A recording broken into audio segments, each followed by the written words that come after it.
श्रीगुरुभ्यो नमः। हरिः ओम्।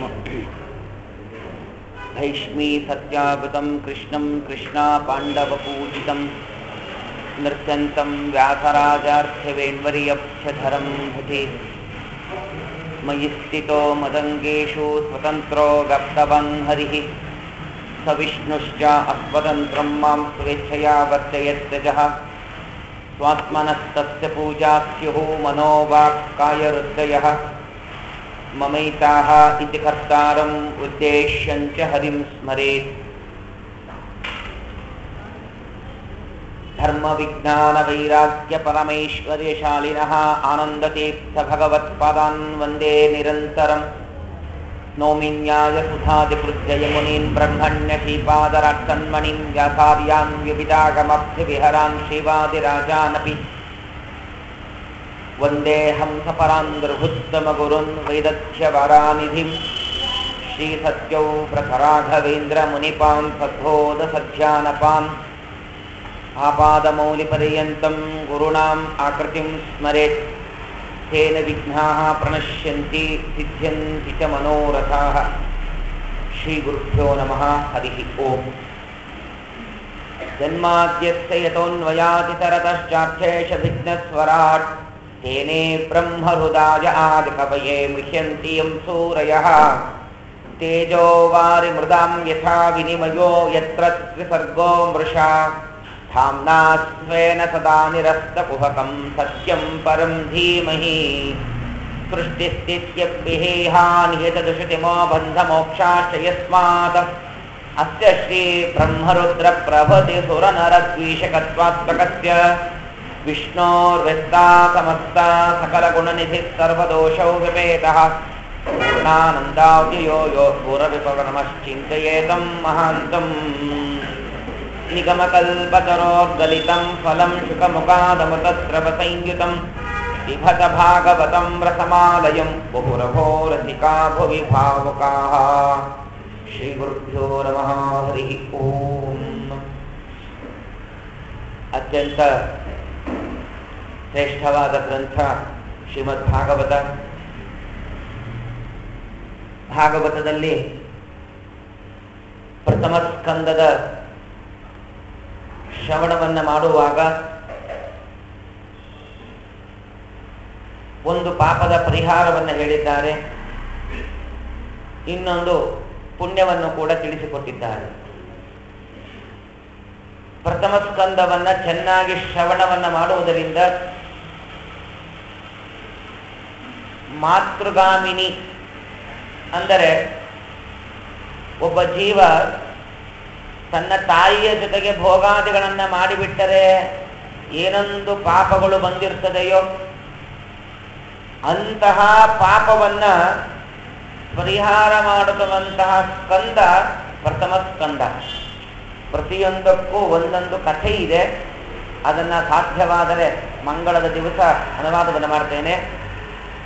ಪ್ರಥಮ ಸ್ಕಂದ ಶ್ರವಣವಾಯಿತಲ್ಲ, ಯಾವ ಪಾಪ ಪರಿಹಾರವಾಯಿತು ಅಂತಂದರೆ ನಮಗೆ ತಿಳಿದೋ ತಿಳಿಯದೇನೋ ತಾಯಿಯ ಜೊತೆಗೆ ಭೋಗಾದಿಗಳನ್ನ ಮಾಡಿಬಿಟ್ಟರೆ ಏನು ಪಾಪ ಬಂದಿರ್ತದಲ್ಲ, ತಾಯಿ ಸಮಾನರಾದವರಲ್ಲಿ ನಾವು ಮನಸ್ಸನ್ನ ಮಾಡಿದರೆ ಪಾಪ ಬಂದಿರ್ತದಲ್ಲ, ಅಂತಹ ಪಾಪ ಪರಿಹಾರ ಪ್ರಥಮ ಸ್ಕಂದದಿಂದ ಆಗ್ತದೆ. ಅದಕ್ಕೆ ಪ್ರಥಮ ಸ್ಕಂದವನ್ನು ಚೆನ್ನಾಗಿ ತಿಳಿದು ಪುಣ್ಯ ಏನು ಬರ್ತದೆ ಅಂತಂದರೆ ಫಲಶ್ರುತಿಯಲ್ಲಿ ಹೇಳ್ತಾರೆ, ವೈಷ್ಣವಂ ತನಯಂ ಲಭೇ. ವಿಷ್ಣು ಭಕ್ತನಾದ ಮಗ ಪ್ರಥಮ ಸ್ಕಂದದ ಶ್ರವಣ ಮಾಡುವುದರಿಂದ ವಿಷ್ಣು ಭಕ್ತನಾದ ಮಗ ಹುಟ್ಟ. ಅದಕ್ಕೆ ಪ್ರಥಮ ಸ್ಕಂದವನ್ನ ಚೆನ್ನಾಗಿ ಶ್ರವಣವನ್ನ ಮಾಡ. ಹೇಗೆ ಪರೀಕ್ಷಿತರಾಜರ ಅವತಾರ ಮಾಡಿದರಲ್ಲ, ಆ ಪರೀಕ್ಷಿತರಾದರು ವಿಷ್ಣು ಭಕ್ತರು ಭಗವಂತನ ಭಾಗವತದ ಕಥೆಯನ್ನ ಚೆನ್ನಾಗಿ ಶ್ರವಣ ಮಾಡಿದರು. ಹಾಗಾಗಿ ವೈಷ್ಣವಂ ತನಯಂ ಲಭೆ. ನಾವು ಅಂತಹ ಭಾಗವತವನ್ನ ಪ್ರಥಮ ಸ್ಕಂದ ಇಂಥ ಮಹತ್ವವಾದ ಪುಣ್ಯವನ್ನ ಕೊಡ್ತದೆ ಅಂತ ತಿಳಿದುಕೊಂಡು ಶ್ರವಣವನ್ನ ಮಾಡಿದರೆ ಇಂತಹ ವೈಷ್ಣವ ಭಕ್ತ ವಿಷ್ಣು ಭಕ್ತ ನಮ್ಮ ಮಗನಾಗಿ ಹುಟ್ಟುತ್ತಾನೆ. ಅದಕ್ಕೋಸ್ಕರವಾಗಿ ಪ್ರಥಮ ಸ್ಕಂದವನ್ನು ಚೆನ್ನಾಗಿ ಆದರದಿಂದ 5 ದಿವಸಗಳ ಕಾಲದವರೆಗೆ ಪ್ರಥಮ ಸ್ಕಂದವನ್ನೇ ದೇವರು ಹೇಳಿಸಿದ. ಯಾಕೆಂದ್ರೆ ಎಲ್ಲರಿಗೂ ವಿಷ್ಣು ಭಕ್ತನಾದ ಮಗ ಹುಟ್ಟಲಿ, ಹುಟ್ಟಿರುವ ಮಗ ವಿಷ್ಣು ಭಕ್ತನಾಗಲಿ. ಯಾವುದೇ ಸ್ತೋತ್ತಮದಲ್ಲಿ ಮಾಡಿರುವಂತಹ ಕೆಟ್ಟ ಮನಸ್ಸುಗಳು ನಮ್ಮಲ್ಲೇನಾದರೂ ಬಂದಿದ್ದರೆ ಆ ಎಲ್ಲ ಪಾಪಗಳ ಪರಿಹಾರವಾಗಲಿ ಎನ್ನುವುದಕ್ಕೋಸ್ಕರವಾಗಿ ಪ್ರಥಮ ಸ್ಕಂದವನ್ನ ನಾವು ಶ್ರವಣವನ್ನ ಮಾಡಿದ್ದೇವೆ, ಅನುವಾದವನ್ನ ಮಾಡಿದ್ದೇವೆ. ಆ ಒಂದು ನಿಟ್ಟಿನಲ್ಲಿ ಪರೀಕ್ಷಿತರಾಜರ ಎದುರಲ್ಲಿ ಶುಕಾಚಾರ್ಯರು ಉಪವಿಷ್ಟರಾಗಿದ್ದಾರೆ, ವೇದಿಕೆಯ ಮೇಲೆ ಸನ್ನಿಹಿತರಾಗಿದ್ದಾರೆ. ಎಲ್ಲ 100 ಜನ 1000 ಜನ ಬ್ರಾಹ್ಮಣರು, ಋಷಿಗಳು, ಮುನಿಗಳು ಪ್ರತಿಯೊಬ್ಬರೂ ಕೂಡ ಅಲ್ಲಿ ಬಂದು ಆಸೀನರಾಗಿದ್ದಾರೆ. ಆಗ ಪರೀಕ್ಷಿತರಾಜರು ಮಾಡಿರುವ ಪ್ರಶ್ನೆಗಳಿಗೆ ಉತ್ತರವನ್ನು ಕೂಡ ಕೊಡ್ತಾ ಇದ್ದಾರೆ. ಉತ್ತರವನ್ನು ಕೊಡುವಾಗ ದೇಹತ್ಯಾಗವನ್ನು ಮಾಡುವ ಕ್ರಮವನ್ನು ಕೇಳಿದಾಗ ಆ ದೇಹತ್ಯಾಗದ ಕ್ರಮದಲ್ಲಿ ಯಾವ ಭಗವಂತನ ರೂಪವನ್ನ ಹೇಗೆ ಉಪಾಸನೆಯನ್ನ ಮಾಡಬೇಕು ಅಂತ ಪ್ರಶ್ನೆಯನ್ನು ಮಾಡಿದಾಗ ಅದಕ್ಕೂ ಕೂಡ ಉತ್ತರವನ್ನು ಕೊಡ್ತಾ ಇದ್ದಾರೆ. ಮೊದಲಿಗೆ ಪರೀಕ್ಷಿತರಾಜರಿಗೆ ಶುಕಾಚಾರ್ಯರು ಹೇಳಿದ ಮಾತು ಏನು ಅಂತಂದರೆ ಜಿತಾಸನಃ. ಮೊದಲಿಗೆ ಆಸನವನ್ನ ಗೆಲ್ಲಬೇಕಂತ. ಏನು ಆಸನ ಗೆಲ್ಲೋದು ಒಂದು ಅರ್ಥವೇನು ಅಂತಂದ್ರೆ, ಒಂದು ಸಲ ಭಾಗವತವನ್ನ ಕೇಳ್ತೇವೆ ಅಂತ ಸಂಕಲ್ಪ ಮಾಡಿ ಕೂತ ಮೇಲೆ ಎದ್ದು ಹೋಗೋದು, ಕೈಕಾಲ ಆ ಕಡೆ ಅಲ್ಲಾಡಿಸೋದು, ಚಿತ್ತ ವಿಕ್ಷೇಪ ಆಗೋದು ಏನೂ ಆಗಬಾರ್ದು. ತದೇಕ ಚಿತ್ತದಿಂದ ಭಗವಂತನ ಧ್ಯಾನವನ್ನ ಮಾಡಬೇಕು. ಅದು ಓಡಾಡ್ಕೊಂತಿದ್ರೆ ಚಂಚನ ಆಗುತ್ತೆ ಮನಸ್ಸು. ಓಡಾಡ್ಕೊಂತಿದ್ರೆ ನಾವಿಲ್ಲಿ ಕೂತಿದ್ದೇವೆ, 4 ಗೋಡೆ ಅಡ್ಡೆ ಇದೆ, ನಮಗೇನು ಹೊರಗಿಂದು ಕಾಣಿಸ್ತಿಲ್ಲ, ನಿಶ್ಚಿಂತಿ ಕೆಲಸ.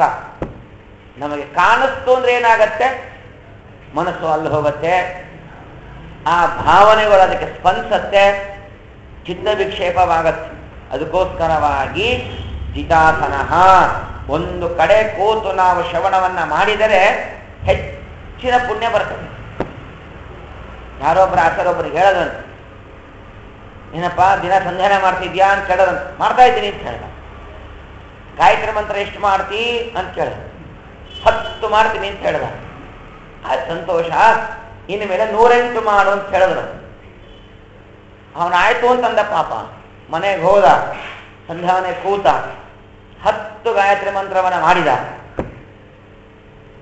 ಅವನಿಗೆ ಕೂತು ಕೂತು ಕೂತು ಕೂತು ಅಭ್ಯಾಸ ಆಗಿದೆ. ಎಷ್ಟು ಗಾಯತ್ರಿ ಮಂತ್ರಕ್ಕೆ ಅಂದ್ರೆ 10. 11ನೇದು ಜಪ ಮಾಡ್ಬೇಕಾದ್ರೆ ಅವನಿಗೆ ಕೂತ್ಕೊಳಕ್ ಆಗಿಲ್ಲ. ಆದ್ರೆ ದೊಡ್ಡವ್ರು ಹೇಳಿದ್ದಾರೆ ಮಾಡ್ಬೇಕು. ಅದಕ್ಕೆ ಏನ್ ಮಾಡ್ದ, ಹಾಲಿಗೆ ಬಂದ, ಅಲ್ಲಿ ಓಡಾಡ್ಕೋತ 1 10 ತಂದ. ಉರುಮಿಗೆ ಹೋದ, ಅಲ್ಲಿ ಓಡಾಡ್ಕೋತ 1 10 ತಂದ. 30 ಆಯ್ತು. ಮನೆ ಮುಂಭಾಗಕ್ಕೆ ಹೋದ, ಹೋಗೋರು ಬರೋನೆಲ್ಲ ನೋಡ್ತಾ ನೋಡ್ತಾ ಅಂದ 1 10. ಟೆರೆಸ್ ಮೇಲೆ ಹೋದ, ಅಲ್ಲೊಂದು 10 ತಂದ. ಹೀಗೆ 100 ಮಾಡುವುದಕ್ಕೆ ಅವನು ಇಡೀ ಮನೆಯೆಲ್ಲ ತಿರುಗಾಡ್ಬೇಕು.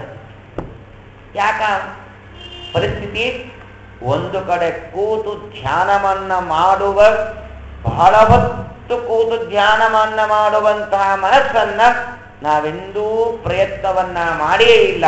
ಅದಕ್ಕೆ ಶಾಸ್ತ್ರ ಹೇಳಿದ್ದು ಜಿತಾಸನಃ. ಮೊದಲಿಗೆ ಶುಕಾಚಾರ್ಯ ಹೇಳಿದ್ರು, ಪರೀಕ್ಷಿತ ರಾಜ ನೀನೆಲ್ಲಿ ಬಂದು ಕೂತಿದ್ಯಲ್ಲ, ಮೊದಲು ಆಸನವನ್ನ ಗೆಲ್ಲು. ಅದಕ್ಕೆ ವೇದವ್ಯಾಸದೇವರು ಒಂದು ಸೂತ್ರವನ್ನೇ ಹೊರಡಿಸಿದರು. ಓಂ ಆಸೀನೇ ಸಂಭವಾಚ್ಯಾಂ. ಕೂತು ಒಂದು ಕಡೆಗೆ ಚೆನ್ನಾಗಿ ಧ್ಯಾನವನ್ನ ಮಾಡಿದರೆ, ಕೂತು ಒಂದು ಚೆನ್ನಾಗಿ ಒಂದು ಕಡೆ ಪೂಜೆ ಮಾಡಿದರೆ, ಕೂತು ಒಂದು ಕಡೆ ಚೆನ್ನಾಗಿ ಪಾರಾಯಣವನ್ನ ಮಾಡಿದರೆ ಮಾತ್ರ ಫಲಾದಿಗಳು ಸಂಭವವಾಗ್ತವೆ. ಇಲ್ಲಿ ಹೋದ್ರೆ ಹಾಗೆ ಹೀಗೆ ಅಡ್ಡಾಡ್ಕೋತ ಓಡಾಡ್ಕೋತ ಮಾಡ್ತಾ ಕೂತಿದ್ರೆ ಎಂದಿಗೂ ಆ ಕೆಲಸ ಆಗುವುದಿಲ್ಲ, ಅದರಲ್ಲಿ ಫಲವು ಸಿಗುವುದಿಲ್ಲ ಅನ್ನುವುದಕ್ಕೋಸ್ಕರವಾಗಿ ಓಂ ಆಸೀನೇ ಸಂಭವಾಚ ಓಂ ಅಂತ ಹೇಳಿದ ಹಾಗೆ ಮೊದಲಿಗೆ ಹೇಳಿದರು ಜಿತಾಸನಃ. ಅದಕ್ಕೆ ಹೇಳ್ತಾರೆ, ಮುಂದಿನ ಹೇಳ್ತಾರೆ ಜಿತಶ್ವಾಸ. ಶ್ವಾಸೋಚ್ಛ್ವಾಸವನ್ನ ನಿನ್ನ ಹತೋಟಿಯಲ್ಲಿ ಇಟ್ಟುಕೋ. ಯಾಕಂಗಂದ್ರು ಅಂದ್ರೆ ಶ್ವಾಸೋಚ್ಛ್ವಾಸವನ್ನ ಮಾಡಬೇಕಾದರೆ ನಾವು ಎಂದಿಗೂ ನಾವು ಉಸಿರನ್ನ ಆಡ್ತಾ ಇದ್ದೀವಿ ಅಂತ ಶ್ವಾಸೋಚ್ಛ್ವಾಸ ಎಂದು ನಾವು ಗಮನಿಸಿಲ್ಲ. ತಾನಾಗೆ ಆಗಿರ್ತಿರ್ತದೆ. ಮತ್ತೆ ಯಾಕೆ ಪ್ರತ್ಯೇಕವಾಗಂದ್ರು ಅಂತಂದರೆ, ನಾವು ಆಸನದಲ್ಲಿ ಕೂತ್ಕೋಬೇಕಾದ್ರೆ ರೇಚಕ ಪೂರಕ ಇತ್ಯಾವಾಗಿರ್ತಕ್ಕಂತಹ ಪ್ರಾಣಾಯಾಮಾದಿಗಳನ್ನ ಮಾಡಿದರೆ ಆಸೀನದ ಸ್ಥಿರತೆ ಬರ್ತದೆ. ಆ ಪ್ರಾಣಾಯಾಮಾದಿಗಳನ್ನ ಮಾಡುವಾಗ ನಾವು ಚೆನ್ನಾಗಿ ಪ್ರಾಣಾಯಾಮ ಮಾಡಿ ಕೂತರೆ ಮನಸ್ಸು ನಿಗ್ರಹವಾಗತ್ತೆ. ಅದಕ್ಕೋಸ್ಕರವಾಗಿ ಜಿತಶ್ವಾಸ ಒಂದರ್ಥ.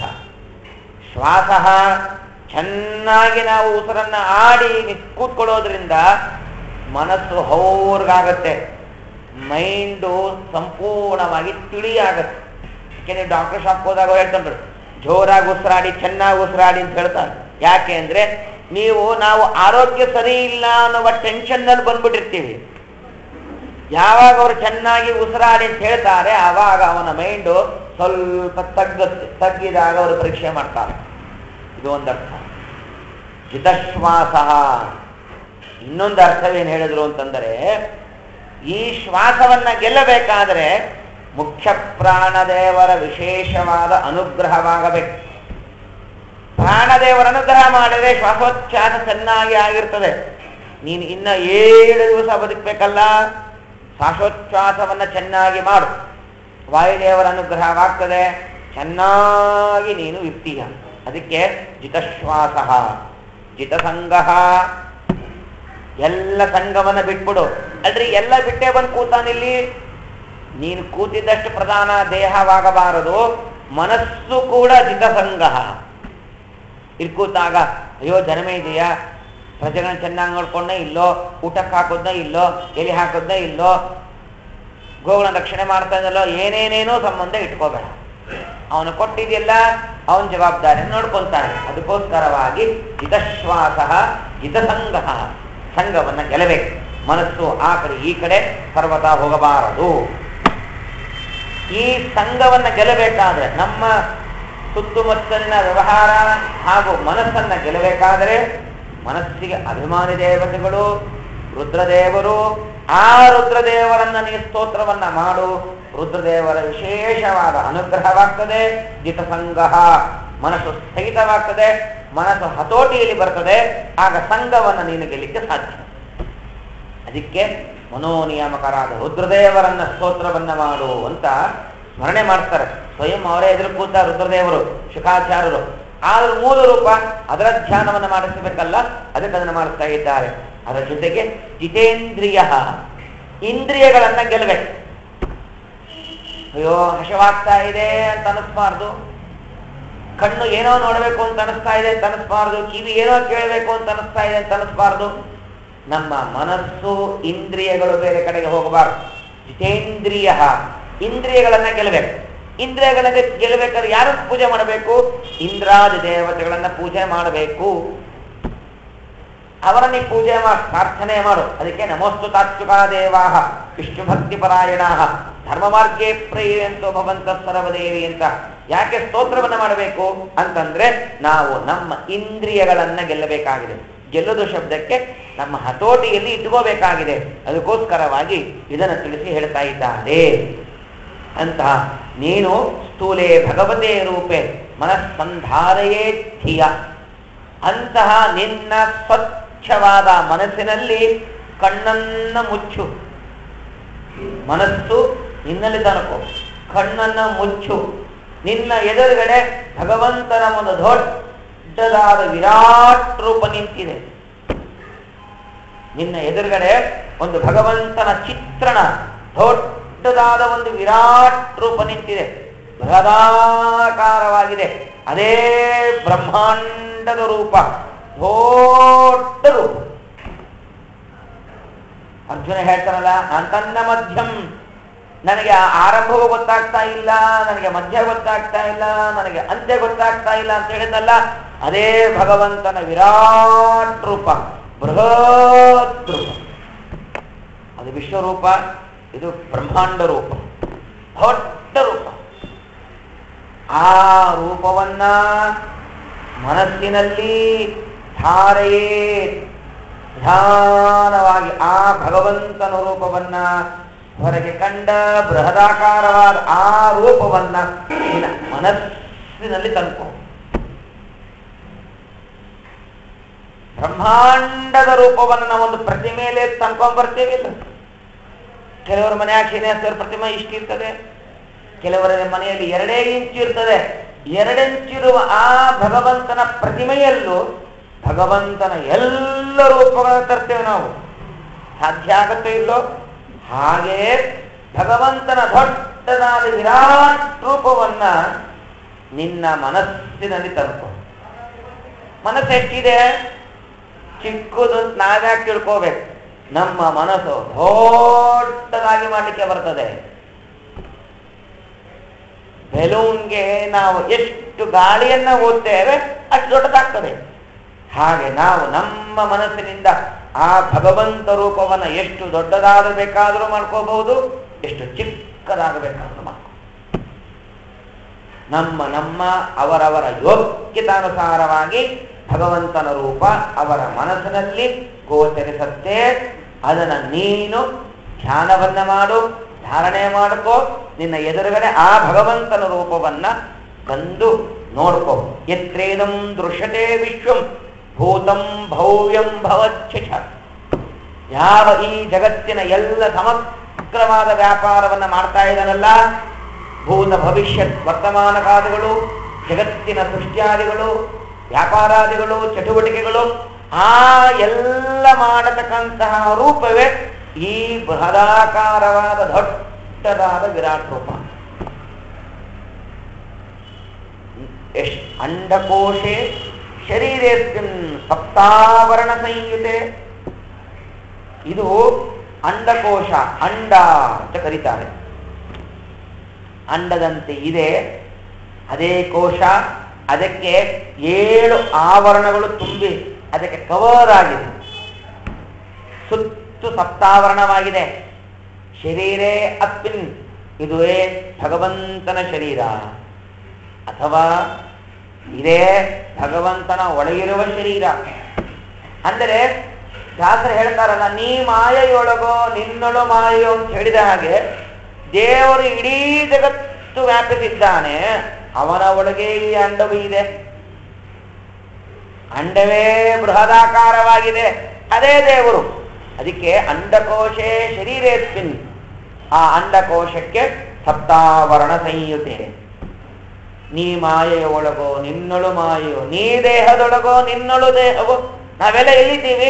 ಭಗವಂತನ ದೇಹದ ಒಳಗಿದ್ದೀವಿ ನಾವು. ನಮ್ಮಲ್ಲಿ ಯಾರಿದ್ದಾರೆ? ನಮ್ಮೊಳಗೆ ಭಗವಂತ ಇದ್ದ. ನಾವು ದೇವರನ್ನು ಬಿಟ್ಟು ಹೊರಗೂ ಇಲ್ಲ, ನಮ್ಮೊಳಗೂ ದೇವರಿದ್ದಾನೆ. ಹಾಗೆ ಇದನ್ನೇ ವೈರಾಜ ಅಂತ ಕರೀತಾರೆ. ಪುರುಷಃ, ಪುರುಷ ರೂಪ ಅಂತಲೂ ಕರೀತಾರೆ. ಯೋಸೋ ಭಗವಾನ್ ಧಾರಣಾಶ್ರಯ. ಇಂತಹ ಭಗವಂತನ ರೂಪವನ್ನ ಧಾರಣೆಯನ್ನ ಮಾಡಬೇಕು. ನಮ್ಮ ಮನಸ್ಸಲ್ಲಿ ಬರಬೇಕು, ನಮ್ಮ ಕಣ್ಣ ಎದುರಿಗೆ ಕಾಣ್ತದೆ. ಮಾಸಬಾರದು, ಹಳಸಬಾರದು. ನೂತನವಾಗಿ ಭಗವಂತನ ರೂಪ ಕಾಣ್ತಿರ್ಬೇಕು. ಒಂದೊಂದು ಸರಕ್ಕ ಒಂದೊಂದು ಭಗವಂತನ ಅದ್ಭುತವಾದ ವ್ಯಾಪಾರಗಳು ನಮ್ಮ ಮನಸ್ಸಿಗೆ ಬರಬೇಕು. ಅಂತ ಅದ್ಭುತವಾದ ಭಗವಂತನ ದಿವ್ಯವಾದ ವಿರಾಟ್ ರೂಪ. ಆ ಭಗವಂತನ ದರ್ಶನ ಮಾಡುವಾಗ ನೇರವಾಗಿ ಕತ್ತೆ ತೊಂಬೆ ತಲೆ ನೋಡಕ್ ಹೋಗಬೇಡ. ಆ ಭಗವಂತನನ್ನ ಆಪಾದ ಮೌಲಿ ಪರಿಣತ ಗುರುಗಳನ್ನ, ಬ್ರಾಹ್ಮಣರನ್ನ, ಯಾರನ್ನೇ ದರ್ಶನ ಮಾಡಬೇಕಾದರೆ ಪಾದದಿಂದಾರಂಭಿಸಿ ಶಿರಪರ್ಯಂತರವಾಗಿ ನೋಡಬೇಕು. ಶಿರದಿಂದ ನೋಡಿ ಮತ್ತೆ ಮುಗುಳುನಗೆಗೆ ಬಂದು ಭಗವಂತನ ಮುಖ ಮಂದಸ್ಮಿತವಾಗಿದೆ ಅಂತ ಚಿಂತನೆ ಮಾಡ್ತಾ ಅವನ ಆನಂದ ರೂಪವನ್ನ ಧ್ಯಾನ ಮಾಡಿದರೆ ಜೀವನದಲ್ಲಿ ನಮಗೂ ಆನಂದ ಸಿಗ್ತದೆ. ಪರೀಕ್ಷಿತರಾದರು ಕಣ್ಣು ಮುಚ್ಚಿಕೊಂಡ್ರು. ಶುಕಾಚಾರ್ಯ ಹೇಳ್ತಾ ಇದ್ದಾರೆ, ಭಗವಂತನ ಅನುಗ್ರಹ ಪಡೆದವರು, ಅದ್ಭುತವಾದ ವ್ಯಾಕ್ತೋಪಾಸನೆ ಮಾಡುವ ಸಾಮರ್ಥ್ಯ ಇರತಕ್ಕಂಥ ಪರೀಕ್ಷಿತರಾದರು. ಅವರು ಹೇಳುವ ರೂಪ ಕಣ್ಣೆದುರಿಗೆ ಬಂದು ನಿಂತ್ಕೊಂಡ್ಬಿಡುತ್ತೆ ಅವರಿಗೆ. ನಾವು ಮಾಡಿದ್ರೆ ನಮಗೂ ಬರ್ತದೆ, ನಮ್ಮ ಯೋಗ್ಯತಾನುಸಾರವಾಗಿ ಬರ್ತದೆ, ಅವರಷ್ಟು ಬರ್ಲಿಕ್ಕೆ ಸಾಧ್ಯವಿಲ್ಲ. ಅಂತಹ ಭಗವಂತನ ಪಾದವನ್ನ ಮೊದಲಿಗೆ ನೋಡ್ಬೇಕಪ್ಪ.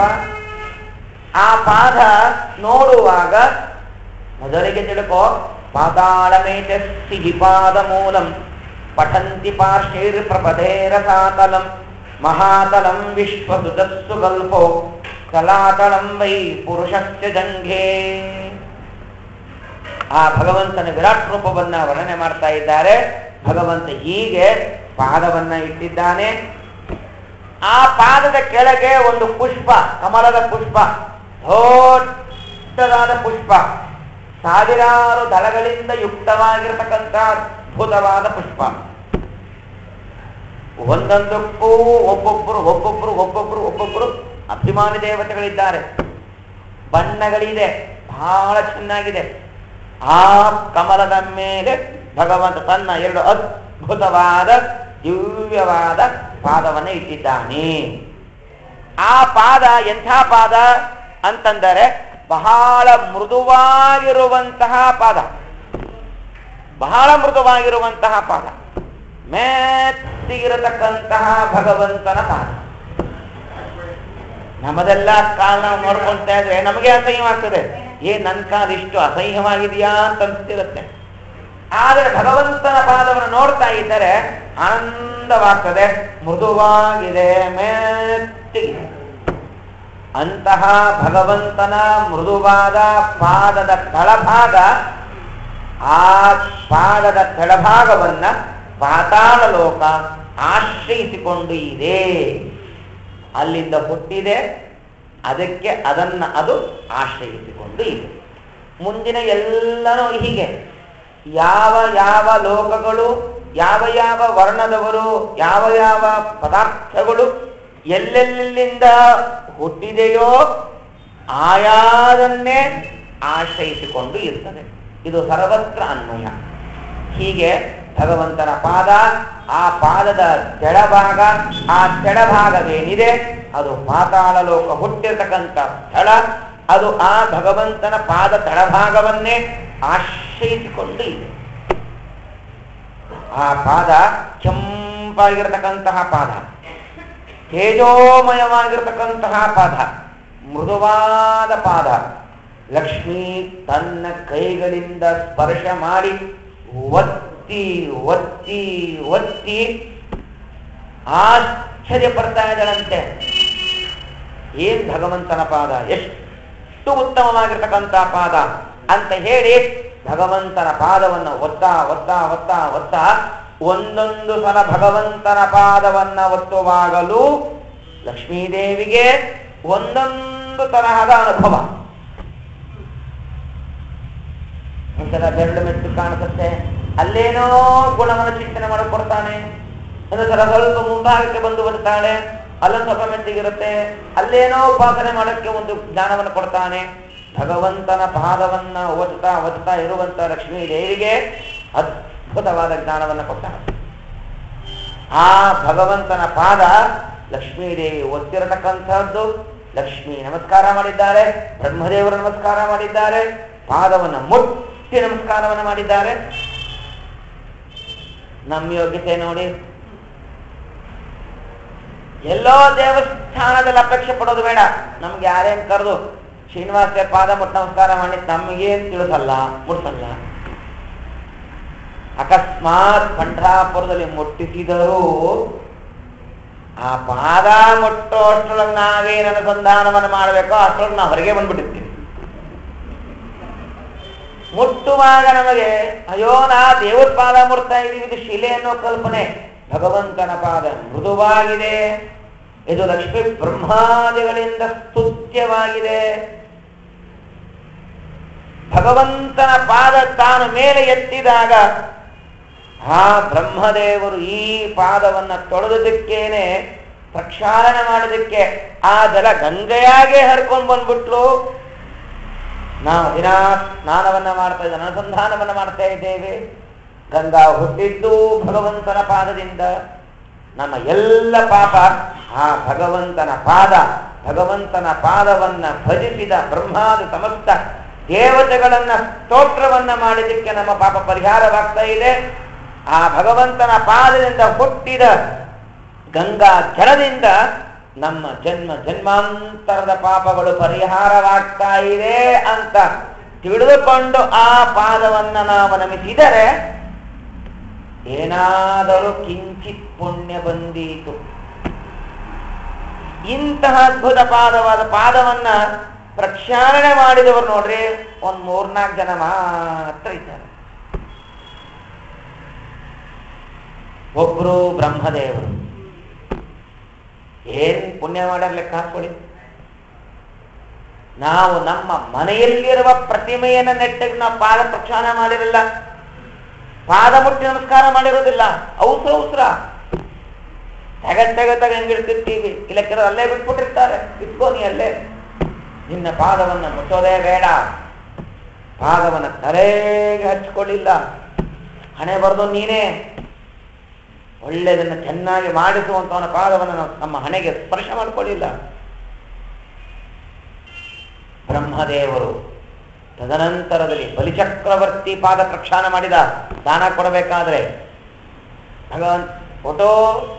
ಭಗವಂತ ಅಂತೇಳಿ ಪಾದ ಪ್ರಕ್ಷಾಳನೆ ಮಾಡಿ ಆಮೇಲೆ ಅವರಿಗೆ ಸಂಕಲ್ಪವನ್ನ ಮಾಡಿ ಕೊಡಬೇಕು.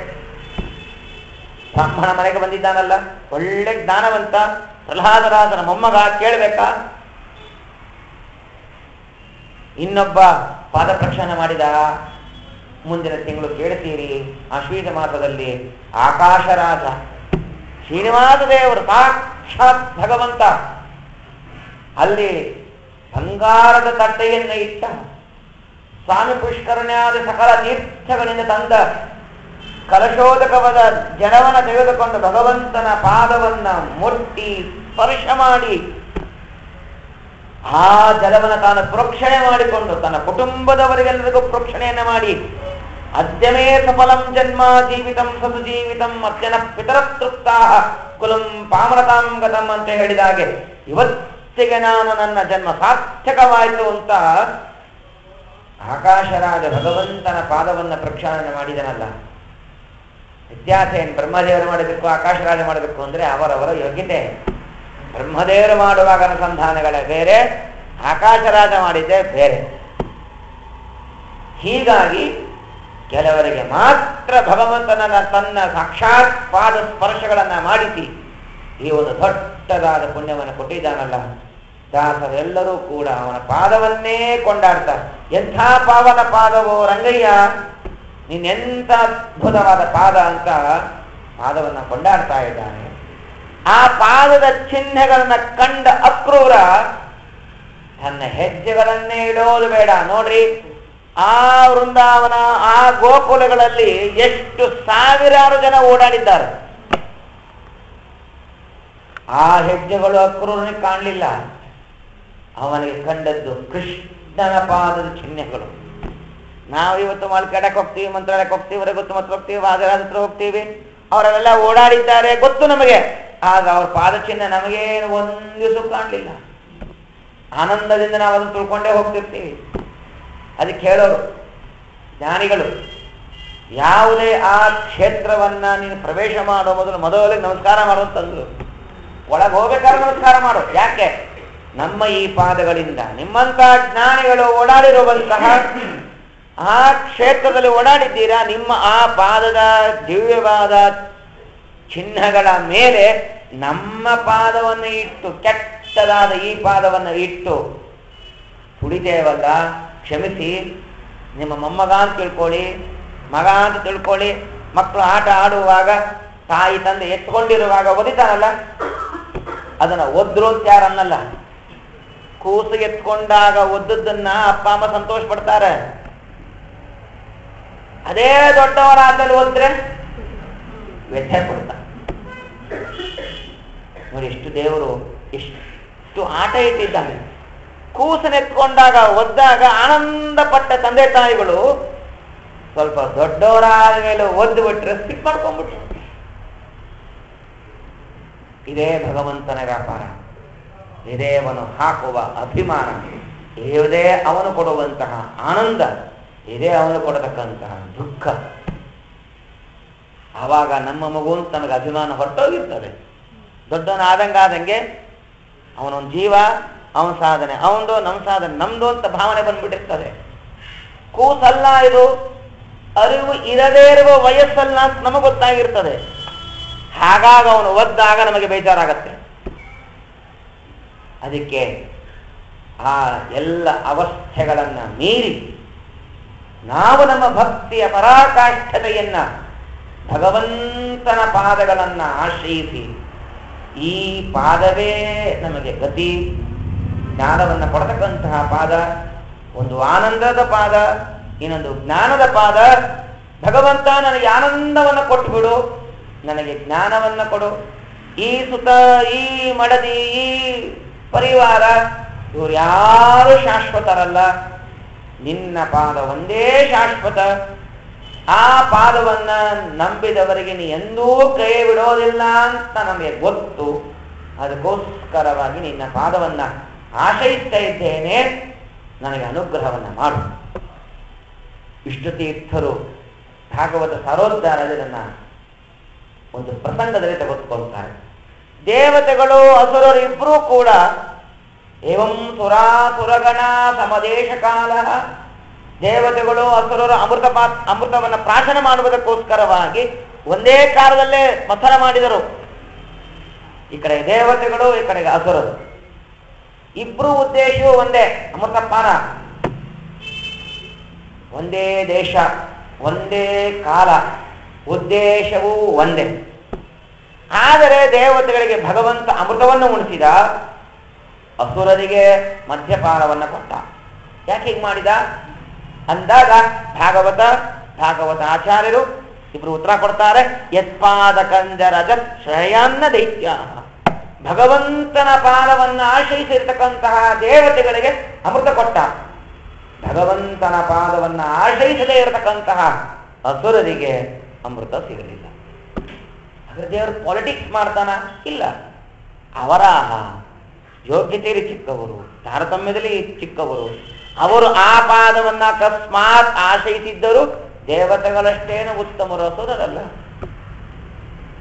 ಹೀಗಾಗಿ ದೇವರು ತನ್ನ ಪಾದವನ್ನ ಆಶ್ರಯಿಸಿ ಬಂದ ಪ್ರತಿಯೊಬ್ಬರಿಗೂ ಕೂಡ ಎಂದಿಗೂ ದೇವರು ಕೈಯನ್ನು ಬಿಡೋದಿಲ್ಲ.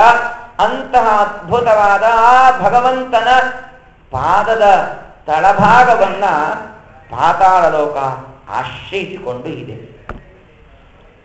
ಅದರ ಮೇಲ್ಭಾಗ ಹಿಂಬುಡಿ ಅಂತ ಕರೀತಾರೆ. ಸಾಮಾನ್ಯವಾಗಿ ಗೆಜ್ಜೆಗಳನ್ನ ಕಟ್ಟಿಕೊಳ್ತಾರಲ್ಲ, ಆ ಸ್ಥಳದಿಂದ ರಸಾತಳ ಹುಟ್ಟಿಕೊಂಡಿದೆ. ಆ ರಸಾತಳ ಭಗವಂತನ ಪಾದವನ್ನ ಆಶ್ರಯಿಸಿಕೊಂಡು ಇದೆ. ಅದು ಎಲ್ಲಿ ಜಾಗ? ದೇವರು ಗೆಜ್ಜೆ ಕಟ್ಟಿಕೊಳ್ತಾನಲ್ಲ ಆ ಜಾಗ. ದೇವರು ಗೆಜ್ಜೆ ಕಟ್ಟಿಕೊಡ್ತಾನೆ.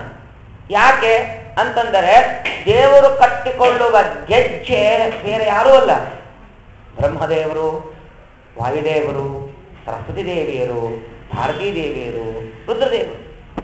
ಯಾಕವರು ಕೂತಿದ್ದಾರೆ ಅಂತಂದರೆ ಆ ಗೆಜ್ಜೆನೂ ನಾನೇ ಆಗ್ಬೇಕು. ದೇವರ ಸೇವೆಯನ್ನ ಮಾಡುವುದರಲ್ಲಿ ಎಲ್ಲರೂ ಮುಂದೆ ಹೋಗ್ತಾರೆ. ಆದ್ರೆ ಆ ಎಲ್ಲರ ಮುಂದೆ ವಾಯುದೇವರು ಬ್ರಹ್ಮದೇವರು ಕೂತಿರ್ತಾರೆ. ನೀನು ನಡೆದಾಡುವಾಗ ನಿನ್ನಲ್ಲಿ ಬರುವ ಗೆಜ್ಜೆಯ ಧ್ವನಿಯಿಂದ ನಾನು ಭಗವಂತ ಕಾಣ್ತೇನೆ. ಅದಕ್ಕೆ ಧ್ವನ್ಯಾತ್ಮಕ ರಾಘವೇಂದ್ರ ಸ್ವಾಮಿಗಳು ಪ್ರತ ಸಂಕಲ್ಪಗಳು ತಿಳಿಸಿಕೊಡ್ತಾರೆ. ಧ್ವನ್ಯಾತ್ಮಕ. ನಾನು ಅಲ್ಲೇ ಕೂತಿದ್ರೆ ಆ ಬರುವ ನಿನ್ನ ಗೆಜ್ಜೆಯ ಧ್ವನಿಯಿಂದ ನಿನ್ನನ್ನು ನಾನು ಧ್ಯಾನ ಮಾಡಬಹುದಲ್ಲ. ಆ ಭಾಗ್ಯವೂ ನನಗೆ ಸಿಗುತ್ತೆ.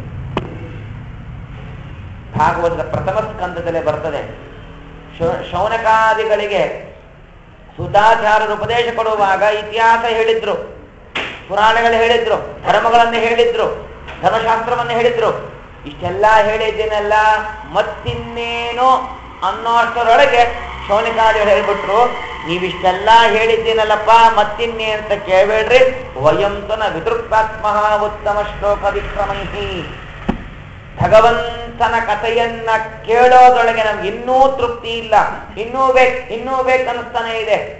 ಭಗವಂತನ ಕಥೆಯನ್ನ, ಭಗವಂತನ ಮಹಾತ್ಮೆಯನ್ನ ಕೇಳುವಾಗ ಸಾಕು ಅಂತಾನೆ ಅನ್ಬಾರ್ದು. ಅದನ್ನ ಅಲ್ಲಿ ಸೂಚನೆ ಕೊಟ್ಟಿದ್ದು. ಅದಕ್ಕೆ ಸ್ವಾದು ಸ್ವಾದು ಪದೇ ಪದೇ ಎಷ್ಟೇ ಕೇಳ್ತಾ ಇದ್ರು ಕೂಡ ಬೆಳಗ್ಗೆ ಕೇಳಿ ಸಂಜೆ ಕೇಳೋಷ್ಟೊಳಗೆ ಆ ಆಚಾರ್ಯರಿಂದ ಇನ್ನೇನೋ ಒಂದು ವಿಷಯ ಹೊರಗೆ ಬಂದಿರ್ತದೆ. ಬೆಳಗ್ಗೆ ಒಂದು ವಿಷಯ ಬರ್ತದೆ, ಸಂಜೆ ಒಂದು ವಿಷಯ ಬರ್ತದೆ, ಮಾರನೇ ದಿವಸ ಹೇಳ್ತದೆ ಇನ್ನೊಂದು ವಿಷಯ ಬರ್ತದೆ. ಎಷ್ಟು ಕೇಳಿದರೂ ಸಾಕು ಅನ್ನಿಸ್ತಾ ಇಲ್ಲ. ಎಷ್ಟೇ ಮುಖದಿಂದ ಕೇಳಿದ್ರು ಅದೇ ರುಚಿ, ಒಳ್ಳೆ ರುಚಿ. ಭಗವಂತನ ಕಥೆ, ಭಗವಂತನ ಮಹಾತ್ಮೆ ಅಷ್ಟು ಅದ್ಭುತ. ಅಂತಹ ಆ ಗೆಜ್ಜೆಯ ಶಬ್ದಗಳಿಂದ ಭಗವಂತನನ್ನ ಕಾಣಬೇಕೆಂಬ ಅಪೇಕ್ಷಿಸತಕ್ಕಂತಹ ವಾಯುವಾದಿಗಳು ಅಲ್ಲಿ ಸನ್ನಿಹಿತರಾಗಿದ್ದಾರೆ. ಅವರೆಲ್ಲರನ್ನೂ ಕೂಡ ಆಶ್ರಯಿಸಿಕೊಂಡು ರಸಾತಳ ಲೋಕ ಹೊರಗೆ ಬಂದಿದೆ. ಅದರ ಪಕ್ಕದಲ್ಲೇ ಇರತಕ್ಕಂಥ ಗುಲ್ಫ, ಆ ಗಿಣ್ಣು, ಅದನ್ನ ಆಶ್ರಯಿಸಿಕೊಂಡು ಮಹಾತಲ ಅದು ಬಂದಿದೆ. ಜಂಗೆಗಳು ಅದನ್ನ ಆಶ್ರಯಿಸಿಕೊಂಡು ತಲಾತಲ ಬಂದಿದೆ. ಪರಮಾತ್ಮನ ಜಾನು ಅಂದ್ರೆ ಮಂಡಿ, ಆ ಮಂಡಿಯನ್ನ ಆಶ್ರಯಿಸಿಕೊಂಡು ಸುತಳ ಲೋಕ ಬಂದಿದೆ. ಭಗವಂತನ ತೊಡೆಗಳಿಂದ ಅತಲ ವಿತಲ ಎಂತಕ್ಕಂತಹ ಲೋಕಗಳು ಹೊರಗೆ ಬಂದಿದೆ. ಭಗವಂತನ ನಾಭಿಪ್ರದೇಶ, ನಾಭಿಪ್ರದೇಶದ ಸ್ವಲ್ಪ 1 ಇಂಚು ಇಲ್ಲ, ಚೂರು ಕೆಳಭಾಗದಲ್ಲಿ, ಹೆಚ್ಚು ಕಮ್ಮಿ ನಾಭಿಪ್ರದೇಶ ಅಂತಾನೆ ಕರೀತಾರೆ. ಆದ್ರೂ ಅಲ್ಲಿಂದ ಭೂಲೋಕ ಹುಟ್ಟಿಕೊಂಡಿದೆ, ಅದು ಅದನ್ನ ಆಶ್ರಯಿಸಿಕೊಂಡಿದೆ. ಅದರ ಸ್ವಲ್ಪ ಮೇಲ್ಭಾಗದಲ್ಲಿ, ನಾಭಿಪ್ರದೇಶದ ಮೇಲ್ಭಾಗದಲ್ಲಿ ಭುವರ ಲೋಕ ಬಂದಿದೆ. ನಾಭಿಪ್ರದೇಶ ಅಂತಾನೆ ಅದನ್ನ ಗುರುತಿಸುವುದು, ಅದು ಭುವರ ಲೋಕ ಬಂದಿದೆ. ಭಗವಂತನ ಎದೆಯಿಂದ ಸ್ವರ್ಗಲೋಕ ಉತ್ಪತ್ತಿಯಾಗಿದೆ. ಎಷ್ಟು ಆನಂದ ನೋಡಿ. ಭಗವಂತನ ಎದೆ ಅಂದ್ರೆ ಎಲ್ಲ ಸುಖ ಸಂಪತ್ತುಗಳಿರುವಂತಹ ಎದೆ, ಅದೇ ಸ್ವರ್ಗ. ಇಂದ್ರದೇವರು ಆ ಭಗವಂತನ ವಕ್ಷಸ್ಥಳದಲ್ಲಿ, ಹಾಗೆ ಚಿಂತನೆ ಮಾಡಿಬಿಟ್ಟರೆ ಭಗವಂತನ ವಕ್ಷಸ್ಥಳದಲ್ಲಿ ಇಂದ್ರದೇವರು ವಿರಾಜಮಾನರಾಗಿ ಇದ್ದು, ಭಗವಂತನ ವಕ್ಷಸ್ಥಳದಲ್ಲಿರುವಂತಹ ಲಕ್ಷ್ಮೀದೇವಿ ಕೊಟ್ಟಿರತಕ್ಕಂತಹ ಸಂಪತ್ತನ್ನ ತೆಗೆದುಕೊಂಡು ಇಡೀ ಸಮಗ್ರವಾದ ಜಗತ್ತನ್ನ ಆಳ್ತಾ ಇದ್ದಾರಲ್ಲ, ಇದೇ ಆ ಭಗವಂತನ ವಿಶೇಷವಾದ ಕಾರುಣ್ಯ. ಭಗವಂತನ ವಕ್ಷಸ್ಥಳವನ್ನ ಇಂದ್ರದೇವರು ಆಶ್ರಯಿಸಿಕೊಂಡು ಸ್ವರ್ಗಾಧಿಪತಿಯನ್ನು ಹೊಂದಿದ್ದರಿಂದಲೇನೆ ದೇವರವರನ್ನು ಅರ್ಜುನನನ್ನಾಗಿ ಮಾಡಿಕೊಂಡ,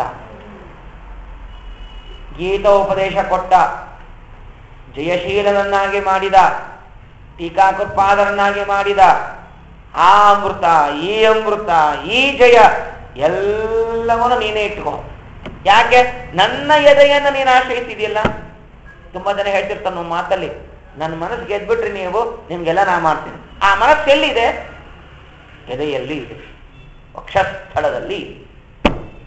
ಹಾಗೆ ಭಗವಂತನ ಮನಸ್ಸನ್ನ ಗೆದ್ದ ಇಂದ್ರಾದಿ ದೇವತೆಗಳಿಗೆ ಭಗವಂತ ಸ್ವರ್ಗ ಸುಖವನ್ನ ಕೊಟ್ಟ, ಜಯಶೀಲರನ್ನಾಗಿ ಮಾಡಿದ, ಅಮೃತವನ್ನ ಉಣಿಸಿದ. ಅದಕ್ಕೆ ಶಾಸ್ತ್ರದಲ್ಲಿ ಮಾತಿನಲ್ಲಿ ಒಂದು ವಾಡಿಕೆ, ನೀನು ಅವರ ಮನಸ್ಸನ್ನ ಗೆಲ್ಲು ಅಂತ ಹೇಳ್ತಿರ್ತಾನೆ. ಯಾಕೆ? ಮನಸ್ಸನ್ನ ಗೆದ್ಬಿಟ್ರೆ ಎಲ್ಲವನ್ನ ಕೊಟ್ಟಿಬಿಡ್ತಾನೆ. ಮುಚ್ಚು ಮರ ಇಲ್ಲದೆ ಹೇಳ್ತಾರೆ, ಮುಚ್ಚು ಮರ ಇಲ್ಲದೆ ಎಲ್ಲ ಕೊಡ್ತಾರೆ. ಆ ಉದ್ದೇಶವನ್ನ ಇಟ್ಟುಕೊಂಡು ಭಗವಂತನ ವಕ್ಷಸ್ಥಳದಲ್ಲಿ ಸ್ವರ್ಗವನ್ನ ಇಟ್ಟಿದ್ದಾನೆ ಭಗವಂತ. ಆ ಸ್ವರ್ಗದಿಂದ ಎಲ್ಲ ಸುಖ ಸಂಪತ್ತುಗಳನ್ನ ಸಮಸ್ತ ಜೀವರಾಶಿಗಳು ಪಡಿತಾ ಇದ್ದಾರೆ. ಭಗವಂತನ ಕಂಠದಿಂದ ಮಹರ್ಲೋಕ ಉತ್ಪತ್ತಿಯಾಗಿದೆ.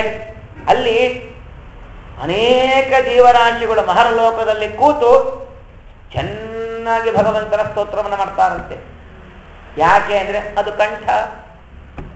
ಕಂಠದಿಂದ ಧ್ವನಿ ಹೊರಗೆ ಬರುತ್ತಲ್ಲ, ಹಾಗಾಗಿ ಅಲ್ಲಿ ಕೂತ ಜನ, ಮಹರ್ಲೋಕದ ಜನ ಚೆನ್ನಾಗಿ ಭಗವಂತನ ಸ್ತೋತ್ರವನ್ನ ಮಾಡ್ತಾರೆ. ದೇವರು ನಮಗೂ ಕಂಠ ಕೊಟ್ಟ. ಎಷ್ಟರ ಮಟ್ಟಿಗೆ ನಾವು ಅದನ್ನು ಉಪಯೋಗಿಸ್ಕೊಂಡಿದ್ದೇವೆ ನಮ್ಗೆ ಗೊತ್ತು. ಎಲ್ಲದರ ಎದುರಿಗೆ ಹೇಳಕ್ ನಮ್ ಸಂಕೋಚ. ಆದ್ರೆ ರಾತ್ರಿ ಮಲ್ಕೊಂಡಾಗ ಪ್ರತಿಯೊಬ್ಬರಿಗೂ ತಲೆಯಲ್ಲಿ ದೇವರು ಈ ವಿಚಾರವನ್ನ ಬಿಡ್ತಾನೆ. ಕಂಠ ಕೊಟ್ಟೆ, ಏನ್ ಮಾಡಿದೆಪ್ಪ, ಎಷ್ಟು ಹರಿಕಥಾಂಸಾರ ಅಂದಿ, ಎಷ್ಟು ಮಧ್ವಿಜಯ ಅಂದಿ, ಎಷ್ಟು ಭಾಷ್ಯ ಅಂದಿ.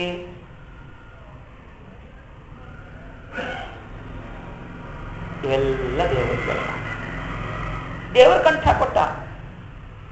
ಆನಂದವಾಗತ್ತೆ ಇನ್ನೊಬ್ಬರನ್ನ ಬೈಯುವಾಗ. ಇನ್ನೊಬ್ಬರನ್ನ ತೆಗಳುವಾಗ, ಇನ್ನೊಬ್ಬರನ್ನ ಟಿಂಗಲ್ ಮಾಡುವಾಗ, ಇನ್ನೊಬ್ಬರ ಬಗ್ಗೆ ಆಕ್ಷೇಪಣೆ ಮಾಡುವಾಗ ಇದೇ ಕಂಠ ಉಪಯೋಗಿಸ್ತಾ ಇದ್ದೀವಿ. ದೇವರು ನೋಡಿ ಕಂಠ ಒಂದಿಟ್ಟ, ಯಾರು ಹೇಗೆ ಬೇಕಾದರೂ ಅದನ್ನ ಉಪಯೋಗ ಪಡ್ಕೊಳ್ಬಹುದು. ನಮ್ಮ ಕಲಿಯ ಯುಗದ ಜನರ ಸ್ವಭಾವವೇನು ಅಂತಂದ್ರೆ ಸ್ವಲ್ಪ ದುರ್ಬುದ್ಧಿ, ಕಲಿಯ ಪ್ರಭಾವದಿಂದ ದುಷ್ಟ ಮಾರ್ಗಗಳಿಗೆ ನಾವು ಉಪಯೋಗಿಸ್ಕೊಳ್ತೇವೆ. ಇವತ್ತಿನ ಮೊಬೈಲ್ ಇದ್ದಂಗೆ, ಮೊಬೈಲ್ ಇದೆ, ದೇವರು ಕೊಟ್ಟ. ಆ ಕೊಟ್ಟದನ್ನ 90% ಎಲ್ಲರೂ ಅದನ್ನ ಮಿಸ್ಯೂಸ್, 10% ಒಳ್ಳೆಯದು. ಏನು ಆಪತ್ಕಾಲ, ಅವರೆಲ್ಲೋ ಇರ್ತಾರೆ, ಮೊಬೈಲ್ ಇತ್ತು, ಅವರೆಲ್ಲಿದ್ದಾರೆ ಗೊತ್ತಾಯ್ತು, ಹೋಗಿ ಕರ್ಕೊಂಡ್ಬಂದ್ವಿ ಮೆಜೆಸ್ಟಿಕ್ ಹೋಗಿ. ಇಲ್ಲ ಮೊಬೈಲ್ ಇತ್ತು, ಪುರಾಣ ಶುರುವಾಯ್ತು, ಬೇಗ ಬನ್ನಿ ಅಂತ ಫೋನ್ ಮಾಡಿದ್ವಿ, ಅನುಕೂಲ ಆಯ್ತು. ಇಲ್ಲ ಎಲ್ಲೋ ಸ್ವಾಮಿಗಳು ಪೂಜೆ ಮಾಡಿದ್ರು, ಎಲ್ಲೋ ಚಾತುರ್ಮಾಸ ಕೂತಿದ್ರು, ತುಂಬಾ ಚೆನ್ನಾಗಿದೆ ಕಾರ್ಯಕ್ರಮ, ಅದನ್ನ ವಾಟ್ಸಪ್ ಅಲ್ಲಿ ಕಳಿಸಿದ್ರು, ನೋಡಿದ್ವಿ, ಸಂತೋಷ ಪಟ್ವಿ. ಇದು 10% ಮಾತ್ರ. ಆದ್ರೆ ದುರುಪಯೋಗ ಏನಿದೆಯಲ್ಲ ಇದು 90% ಇದೆ. ಹಾಗೆ ದೇವರು ಕಂಠ ಕೊಟ್ಟ, ಅದರ ಸದುಪಯೋಗವನ್ನು ನಾವು ಎಷ್ಟು ಉಪಯೋಗಿಸ್ಕೊತಾ ಇದ್ದೇವೆ? ಬೆಳಿಗ್ಗೆ 1 hour ದೇವರ ಪೂಜೆ ಮಾಡುವಾಗ ಅಕಸ್ಮಾತ್ ಅಪ್ಪಿ ತಪ್ಪಿ ಏನಾರ ಸಂಧ್ಯಾ ವಂದನೆ ಮಾಡಿ ಮಂಗಳಾರತಿ ಮಾಡಿದ್ರೆ 10 to 15 minutes. ಉಳ್ಕಿದ ಎಲ್ಲ 20 hours ಬೇಡ, 15 hours ವೇಸ್ಟ್. ಏನೋ 4-5 ಮಧ್ಯಾಹ್ನ 11 ಗಂಟೆಗೆ ರಾತ್ರಿ ಮಾಡ್ಕೊಂಡು ಬೆಳಿಗ್ಗೆ 5 ಗಂಟೆಗೆ ಇಡ್ತೀವಿ. ಅದೊಂದು 20% ಲೆಸ್ ಮಾಡಿ ಬೇಕಾದ್ರೆ ಅವಾಗೂ ಧ್ಯಾನವನ್ನು ಮಾಡಬೇಕು. ಏನೇನೋ ಬಾಯಿಂದ ಚಪ್ಪಡಿಸುವ ಬದಲು ಮಲ್ಕೊಂಡಾಗಲೂ ನಾವು ಬೆಳಗ್ಗೆಯಿಂದ ಪ್ರಾಕ್ಟೀಸ್ ಮಾಡಿದ ಮಂತ್ರವನ್ನು ಚಟ್ಪಡಿಸ್ತಾ ಇದ್ರೆ ಭಗವಂತ ಸ್ಮರಣೆ ಆಗತ್ತೆ. ಬೇಡ, ಅದನ್ನು ಮೈನಸ್ ಮಾಡಿದರೂ ನಾವು ಸದುಪಯೋಗ ಪಡಿಸಿಕೊಂಡದ್ದು ಮಾತ್ರ ಕಮ್ಮಿ. ಹಾಗಾಗಿ ಆ ಕಂಠ ಪ್ರದೇಶ ಮಹರಲೋಕದ ಜನ ಚೆನ್ನಾಗಿ ಉಪಯೋಗಿಸ್ಕೊತಾ ಇದ್ದಾರೆ. ಭಗವಂತನ ವದನದಿಂದ ಜನೋಲೋಕ ಹುಟ್ಟಿತು. ಆ ಜನರೆಲ್ಲರ ಭಗವಂತನ ಮುಖಾರವಿಂದವನ್ನ ಚೆನ್ನಾಗಿ ಅರಿತುಕೊಂಡರು.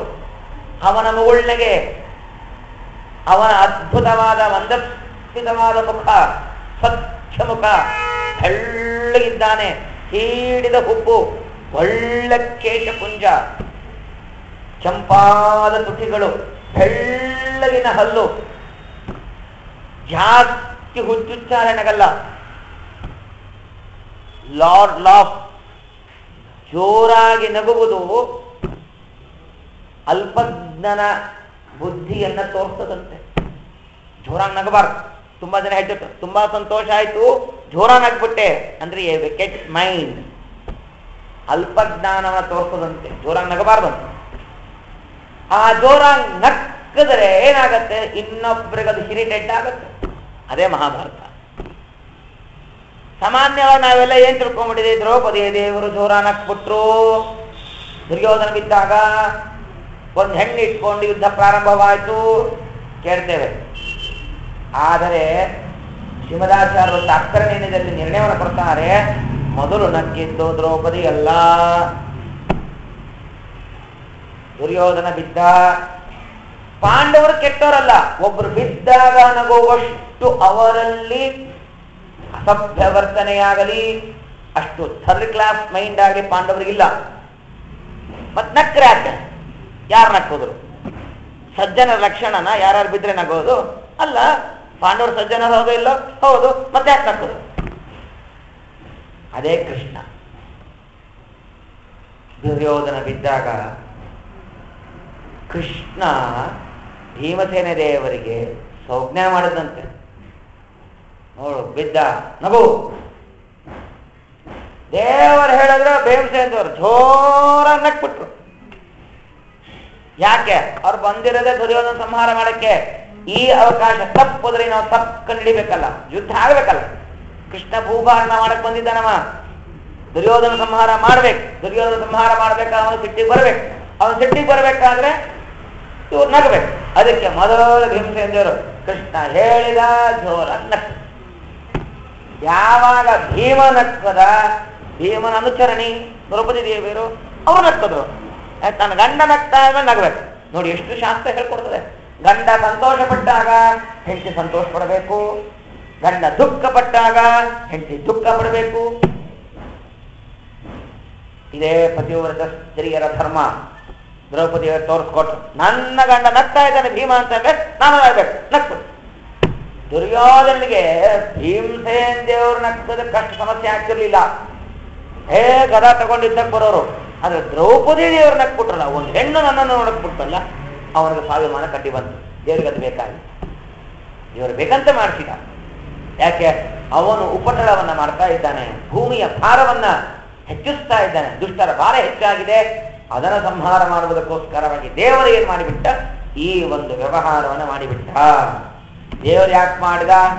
ಸಜ್ಜನರು ಬಂದು ಕೇಳ್ಕೊಂಡಿದ್ರಲ್ಲ, ಭೂದೇವಿ ದೇವತೆಗಳೆಲ್ಲ ಕಂಸ ಜರಾಸಂಧೆಯವರ ಬಹಳ ತೊಂದರೆ ಕೊಡ್ತಾ ಇದ್ದಾರೆ ಸಜ್ಜನರಿಗೆ ಅಂತ. ಆ ಸಜ್ಜನ ರಕ್ಷಣೆಗೋಸ್ಕರವಾಗಿ ಭಗವಂತ ಈ ವ್ಯವಸ್ಥೆಯನ್ನು ಮಾಡಿದ್ದಾನೆ. ಆ ಕಾರಣಕ್ಕೋಸ್ಕರವಾಗಿ ಭಗವಂತನ ವದನ ಏನ್ ಮಾಡ್ತು? ಭೀಮಸೇನ ದೇವರು ಸೌಜ್ಞಾ ಕೊಡ್ತು. ಭಗವಂತನ ಮುಗುಳ್ನೆಗೆ ಬಂಧನಕ್ಕೆ ಕಾರಣ, ಆ ಭಗವಂತನ ಮುಗುಳ್ನೆಗೆ ಬಂಧನ ಮೋಚನಕ್ಕೂ ಕಾರಣ. ಮಂದಸ್ಮಿತನಾಗಿದ್ದಾನೆ ಭಗವಂತ. ಗಾಯತ್ರಿ ಜಪ 10 ಮಾಡಿ ಬೇಡ ಅಂತ ಹೇಳಲ್ಲ, 100 ಮಾಡಿ ಬೇಡ ಅಂತ ಹೇಳಲ್ಲ, ಮಾಡುವ 10 ಒಳಗು ನೀವು ಹೆಣ್ಮಕ್ಳು ಕೃಷ್ಣ ಮಂತ್ರ ಜಪ ಮಾಡುವ ಆ 10 ಮಂತ್ರದೊಳಗು ಯಾವುದಾದರೊಂದು ಭಗವಂತನ ಮಂದಸ್ಮಿತವಾದ ಭಾವಚಿತ್ರವನ್ನ ಸಿಕ್ಕಿತು ಸಂತೋಷ, ಸಿಗಲಿಲ್ಲ ಮನಸ್ಸಿನಲ್ಲೇ ಕಲ್ಪನೆಯನ್ನು ಮಾಡಿಕೊಳ್ಳಿ. ಆ ಮಗಳು ನಗೆಯನ್ನ ಕಣ್ಣ ಎದುರಿಗೆ ತಂದುಕೊಂಡು ಆನಂದದಿಂದ ಧ್ಯಾನವನ್ನು ಮಾಡೋಣ. ಅವನ ನಗು ಅದ್ಭುತವಾದ ನಗು, ಮೋಕ್ಷವನ್ನು ಕೊಡತಕ್ಕಂತಹ ಮಂದಸ್ಮಿತವಾದ ನಗು. ನಮ್ಮನ್ನು ನೋಡಿ ಅವನು ಸಂತೋಷ ಪಡಬೇಕು. ನನ್ನನ್ನ ಆನಂದ ರೂಪಿ ಅಂತ ಚಿಂತನೆ ಮಾಡ್ತಾ ಇದ್ದಾನಲ್ಲ ಅಂತ ದೇವರು ನಮ್ಮನ್ನು ನಗ್ಬೇಕು, ಸ್ಮೈಲ್ ಕೊಡ್ಬೇಕು, ಸಭಾಷ್ ಅನ್ಸ್ಬೇಕು. ಆ ದೇವರ ನಗುವನ್ನ ಚಿಂತನೆಯನ್ನು ಮಾಡ್ತಾ ದೇವರ ಹತ್ರ ಹೇಳಿಕೊಳ್ಳೋಣ. ಇನ್ಯಾರ ಹತ್ರ ಹೇಳಿದ್ರೂ ಉಪಯೋಗ ಇಲ್ಲ. ದೇವರೇ, ನಾನು ಧರ್ಮವನ್ನು ಸರಿಯಾಗಿ ಮಾಡ್ತಾ ಇಲ್ಲ, ತಪ್ಪು ಮಾಡಿದ್ದೇನೆ, ಕ್ಷಮಿಸು, ಧರ್ಮವನ್ನು ಮಾಡಿಸು. ಅವಾಗ ಒಂಥರ ನಗ್ತಾನೆ. ತಪ್ಪಕೊಂಡ್ಯಾ? ಆ ನಗು ಬೇರೆ ನಗು ನೋಡ್ಬೇಕಾದ್ರೆ ಆ ದೇವರ ಹತ್ರ ನಗುವನ್ನು ನೋಡುವಾಗ, ದೇವರೇ ನಾನು ಮೋಕ್ಷವನ್ನ ಅಪೇಕ್ಷೆ ಪಡ್ತಾ ಇದ್ದೀನಿ, ಈ ಸಂಸಾರ ಜಂಜಾಟಗಳು ಯಾವುದೂ ಕೂಡ ನನಗೆ ಬೇಡ, ನನಗೆ ಮೋಕ್ಷವನ್ನು ಕೊಡು ಅಂತ ಕೇಳಿ ಅವಾಗ ಒಂಥರ ನಗ್ತಾನೆ. ಅಂತೂ ದಾರಿಗೆ ಬಂದ್ಯಾ ಅಂತ ನಗ್ತಾನೆ. ನಾವು ಯಾವ ಯಾವ ರೀತಿಯಿಂದ ಭಗವಂತನನ್ನ ಅವನ ಮುಗುಳ್ನಗೆಯನ್ನ ಹೇಗೆ ನಾವು ಚಿಂತನೆ ಮಾಡ್ತೀವಿ, ಆ ವಿಧವಾದ ಎಲ್ಲ ಜ್ಞಾನಗಳು ಕೂಡ ನಮಗೆ ಸಿಗ್ತದೆ, ಆ ಆನಂದ ಸಿಗ್ತದೆ. ಅದಕ್ಕೆ ದಶಮ ಸ್ಕಂದವನ್ನ ದಶಮೋ ಮುಖಮೇವಚ 10ನೇ ಸ್ಕಂದ ಕೇಳಿದರು, ಇದು ಭಗವಂತನ ಮುಖ. ಆ ಮುಖಗಳನ್ನು ನೋಡಿ ಹುಟ್ಟಿದಾಗ ಕದಿಯುವಾಗ ಒಂಥರ ಮುಖ, ಒಂದು ತರ ಮಹಾತ್ಮೆ, ಸಂಹಾರವನ್ನು ಮಾಡುವಾಗ ಒಂದು ತರ ಮುಖ, ಒಂದು ತರ ಆನಂದ, ಒಂದು ತರ ದುಷ್ಟರ ಸಂಹಾರ, ಒಂದು ತರ ಮುಖ, ಪಾಂಡವರ ರಕ್ಷಣೆ ಮಾಡುವಾಗ ಒಂದು ತರ, ಸತ್ಯಭಾಮ ಪ್ರಸಂಗದಲ್ಲಿ ಒಂದು ತರ ಮುಖ. ಎಲ್ಲವೂ ಕೃಷ್ಣ ಪರಮಾತ್ಮನಿಗೆ ಒಂದೊಂದು ತರಹದ ಅನುಭವದ ಅದ್ಭುತವಾದ ಸಂಕೋಲೆಗಳ ಮಧ್ಯದಲ್ಲಿ ತನ್ನ ಅದ್ಭುತವಾದ ಮಂದಸ್ಮಿತವಾದ ಮುಖವನ್ನ ಕೊಟ್ಟು, ನನ್ನ ಈ ಮುಖವನ್ನ ನೀವು ಧ್ಯಾನವನ್ನ ಮಾಡಿ ನಿಮಗೆ ಆನಂದ ಸಿಗತ್ತೆ ಅಂತ ಹೇಳಿದ ಅಂತಹ ಭಗವಂತನ ಮುಖವನ್ನ ಜನಲೋಕ ಆರಿಸಿಕೊಂಡಿದೆ. ಆ ಜನಲೋಕದಲ್ಲಿರ್ತಕ್ಕಂತಹ ಜನರು ಭಗವಂತನ ಮುಖವನ್ನ ನೋಡ್ತಾ ನೋಡ್ತಾ ನೋಡ್ತಾ ನೋಡ್ತಾ ನೋಡ್ತಾ ಆನಂದವನ್ನ ಪಡ್ತಾ ಇರ್ತಾರೆ. ಭಗವಂತನ ಲಲಾಟ ಅದು ತಪೋಲೋಕ. ನೋಡಿ, ಬಾಯಿ ತೋರಿಸ್ಲಿಲ್ಲ, ಲಲಾಟ ತೋರಿಸಿದ. ಯಾಕೆ? ಅದು ಒಳಗೆ. ತಪಸ್ಸು ಎಂದು ಹೊರಗೆ ಕಾಣಬಾರದು. ಅಂದ್ರೆ ನಾನು ತಪಸ್ ಮಾಡ್ತಾ ಇದ್ದೀನಿ ಅಂತ ಜಗತ್ತಿಗೆ ತೋರ್ಕೊಳ್ಳೋದಲ್ಲ, ನಾನು ತಪಸ್ಸನ್ನ ಮಾಡೋದು ಭಗವಂತನ ಪ್ರೀತಿಗೋಸ್ಕರ. ಅದಕ್ಕೆ ಅದನ್ನು ಒಳಗೆ ಇಟ್ಟ. ತಪಃ ಇದು ಒಳಗೆ ಮಾಡತಕ್ಕಂತಹ ಧ್ಯಾನ, ಬಾಯಿ ಬಿಟ್ಟು ಹೇಳತಕ್ಕಂಥದ್ದಲ್ಲ. ಅದಕ್ಕೆ ಅದನ್ನ ಲಲಾಟದಲ್ಲಿ ಇಟ್ಟ. ಶಿರಸ್ಸು ಇದು ಸತ್ಯಲೋಕ. ಅಂದರೆ ಭಗವಂತನ ಶಿರಸ್ಸು ಇದು ಸತ್ಯಲೋಕ. ಆ ಭಗವಂತನ ಮೇಲಿನ್ಯಾವ ಲೋಕವಿಲ್ಲ. ಅದಕ್ಕದು ಸತ್ಯಲೋಕ. ಭಗವಂತ ವಿಶೇಷವಾಗಿ ಪೂರ್ಣ ಸನ್ನಿಹಿತನಾಗಿರುವಂತಹ ಕ್ಷೇತ್ರ ಆ ಸತ್ಯಲೋಕ. ಆ ಸತ್ಯಲೋಕ ಭಗವಂತನ ಶಿರಸ್ಸನ್ನ ಆಶ್ರಯಿಸಿಕೊಂಡಿದೆ. ಬಾಹುಗಳಿಂದ ಇಂದ್ರಾದಿ ದೇವತೆಗಳು ಅವತಾರವನ್ನು ಮಾಡಿದ್ದಾರೆ. ಭಗವಂತನ ಕಿವಿಯಿಂದ ದಿಗ್ದೇವತೆಗಳ ಅವತಾರವನ್ನು ಮಾಡಿದ್ದಾರೆ. ಒಂದೊಂದಕ್ಕೂ ವಿಶಿಷ್ಟವಾದ ವ್ಯಾಖ್ಯಾನವನ್ನು ಮಾಡಿದ್ದಾರೆ. ತಮಗೆ ಹೆಚ್ಚು ಕಮ್ಮಿ ಎಲ್ಲ ಅವಗಳಿಂದ ಆಗತಕ್ಕಂತಹ ಏನನ್ನು ಸತ್ಕರ್ಮಗಳಿಗೆ ಎಲ್ಲ ಗೊತ್ತೇ ಇರ್ತದೆ. ಅದನ್ನು ಚಿಂತನೆಯನ್ನು ಮಾಡ್ತಾ ಬಾಹುಗಳು ಇಂದ್ರಾದಿ ದೇವತೆಗಳು, ನಮ್ಮ ಕೈಯಿಂದ ನಾವು ಭಗವಂತನ ಅರ್ಚನೆ ಮಾಡುವಾಗ ಆ ಇಂದ್ರಾದಿ ದೇವತೆಗಳು, ಲಕ್ಷ್ಮೀದೇವಿ, ನಾವು ಪೂಜೆ ಮಾಡುವ ಈ ಅಗ್ರಭಾಗದಲ್ಲಿ ಲಕ್ಷ್ಮೀದೇವಿ ಸನ್ನಿಹಿತರಾಗಿರ್ತಾಳೆ. ಅವಳೇ ಪೂಜೆ ಮಾಡೋದು. ಭಗವಂತನನ್ನ ಪೂಜೆ ಮಾಡುವುದಕ್ಕೆ ಲಕ್ಷ್ಮೀದೇವಿ ಕೆಲಸ ಸಾಧ್ಯವಿಲ್ಲ, ಬಾಯಿದೇವಿ ಕೆಲಸ ಸಾಧ್ಯವಿಲ್ಲ. ಯಾರು ಅವನು ಪೂಜೆ ಮಾಡಲಿಕ್ಕೆ ಸಾಧ್ಯವಿಲ್ಲ. ಅವನೇ ಪೂಜೆ ಮಾಡ್ಕೋಬೇಕು. ಲಕ್ಷ್ಮೀ ಭುಜಾಂತರಗತ ಸ್ವರತೋಪಿತ ಅಂತಾರೆ. ಮತ್ ಮಾಡ್ತಾರಲ್ಲ, ಮತ್ತೇನು ಮಾಡೋದು? ಇನ್ಯಾರಿಲ್ಲ. ಇದ್ದದೊಳಗೆ ಚೆನ್ನಾಗಿ ಮಾಡೋ ಲಕ್ಷ್ಮೀದೇವಿ, ಅವನವನು ಮಾಡ್ಕೊಳ್ತಾ ಇರ್ತಾನೆ. ಲಕ್ಷ್ಮೀದೇವಿ ಆಸೆ ಪಟ್ಲು, ನಾ ಮಾಡ್ತೀನಿ. ಈ ಚಿಕ್ಕ ಮಕ್ಕಳು ಬಂದಿರ್ತಾವ, ಗಣಪತಿ ರಥ ನಾನು ಬರ್ತೀನಿ ಅಂತ ಹೇಳಿ ಏನ್ ಮಾಡೋರಿದ್ದಾರೆ ಅವರು. ಅಪ್ಪ ಹೋಗ್ತಾನೆ, ಅವನೇ ಡಿಸಿಷನ್ ತಗೊಳ್ಳೋದು. ಆ ಜೊತೆಯಲ್ಲಿ ಮಕ್ಕಳು ಹೋಗಿರ್ತಾವ, ಈಗ ಗಣಪತಿ ತರಕ್ಕೆ ಗೌರಿ ತರಕ್ಕೆ ನಾನು ಬರ್ತೀನಿ ಅಂತ ಬಂದಿರ್ತಾವ. ಆ ಕಡೆ ಎತ್ತಕ್ಕಾಗತ್ತಾ, ಹಿಡ್ಕೊಳಕ್ಕಾಗತ್ತಾ? ದೊಡ್ಡ ಗಣಪತಿ ತಗೊಂಡ್ರೆ ಆಗಲ್ಲ. ಆದರೆ ಮಾಡ್ತೀನಿ ಅಂತ ಆಸೆ ಪಟ್ಟಾಗ ಮೊಮ್ಮಕ್ಕಳನ್ನ ಅಜ್ಜಿ ಕರ್ಕೊಂಡೋಗ, ಏನೋ ಬರ್ತಾರೆ ಅಂತ ಆಸೆ ಪಡ್ತಾರೆ ಅಂತ ಹೇಳ್ತಾರಿಲ್ಲ. ಹಾಗಿದ್ದ ಹಾಗೆ ನಿಂಗೇನ್ ಕಷ್ಟ, ಕಾರ್ ಹೋಗುತ್ತೆ, ಕಾರ್ ಬರುತ್ತೆ, ಹೋಗಿ ಕರ್ಕೊಂಡೋಗು ಅಂತ ಹೇಳ್ತಾರೆ. ಹಾಗೆ ದೇವರನ್ನ ಆರಾಧನೆ ಮಾಡಲಿಕ್ಕೆ ಯಾರು ಕೆಲಸ? ಲಕ್ಷ್ಮ್ಯಾದಿಗಳು ಅವರಿಗೆ ತಾನುಸಾರ ಮಾಡ್ತಾರೆ, ಬ್ರಹ್ಮಾದಿಗಳು ಅವರಿಗೆ ತಾನುಸಾರ ಮಾಡ್ತಾರೆ, ಇಂದ್ರಾದಿಗಳು ಅವರಿಗೆ ತಾನುಸಾರ ಮಾಡ್ತಾರೆ, ಋಷಿಗಳು ಮುನಿಗಳು ಅವರಿಗೆ ತಾನುಸಾರವಾಗಿ ಮಾಡ್ತಾರೆ. ನಾವು ಮನುಷ್ಯರು, ಮನುಷ್ಯೋತ್ತಮ, ಮನುಷ್ಯ ಮಧ್ಯಮ, ಮನುಷ್ಯಾಧಮ, ಅವರ ಯೋಗ್ಯತಾನುಸಾರವಾಗಿ ಅವರನ್ನು ಮಾಡ್ತಾರೆ ಅಷ್ಟೇ ಹೊರತು ನಾವು ದೇವರನ್ನ ಪೂಜೆ ಮಾಡಿದ್ವಿ ಅಂತ ಹೇಳಲಿಕ್ಕೆ ಯಾರಿಗೂ ಸಾಧ್ಯವಿಲ್ಲ. ದೇವರಿಗೆ ಪೂಜೆಯನ್ನು ಮಾಡಿಕೊಳ್ಳಬೇಕು ಅಂತ ಅದ್ಭುತವಾದ ಸಾಮರ್ಥ್ಯ ಭಗವಂತನಲ್ಲಿದೆ. ಅವನನ್ನು ಆರಾಧಿಸಲಿಕ್ಕೆ ಯಾರಿಗೂ ಸಾಧ್ಯವಿಲ್ಲ.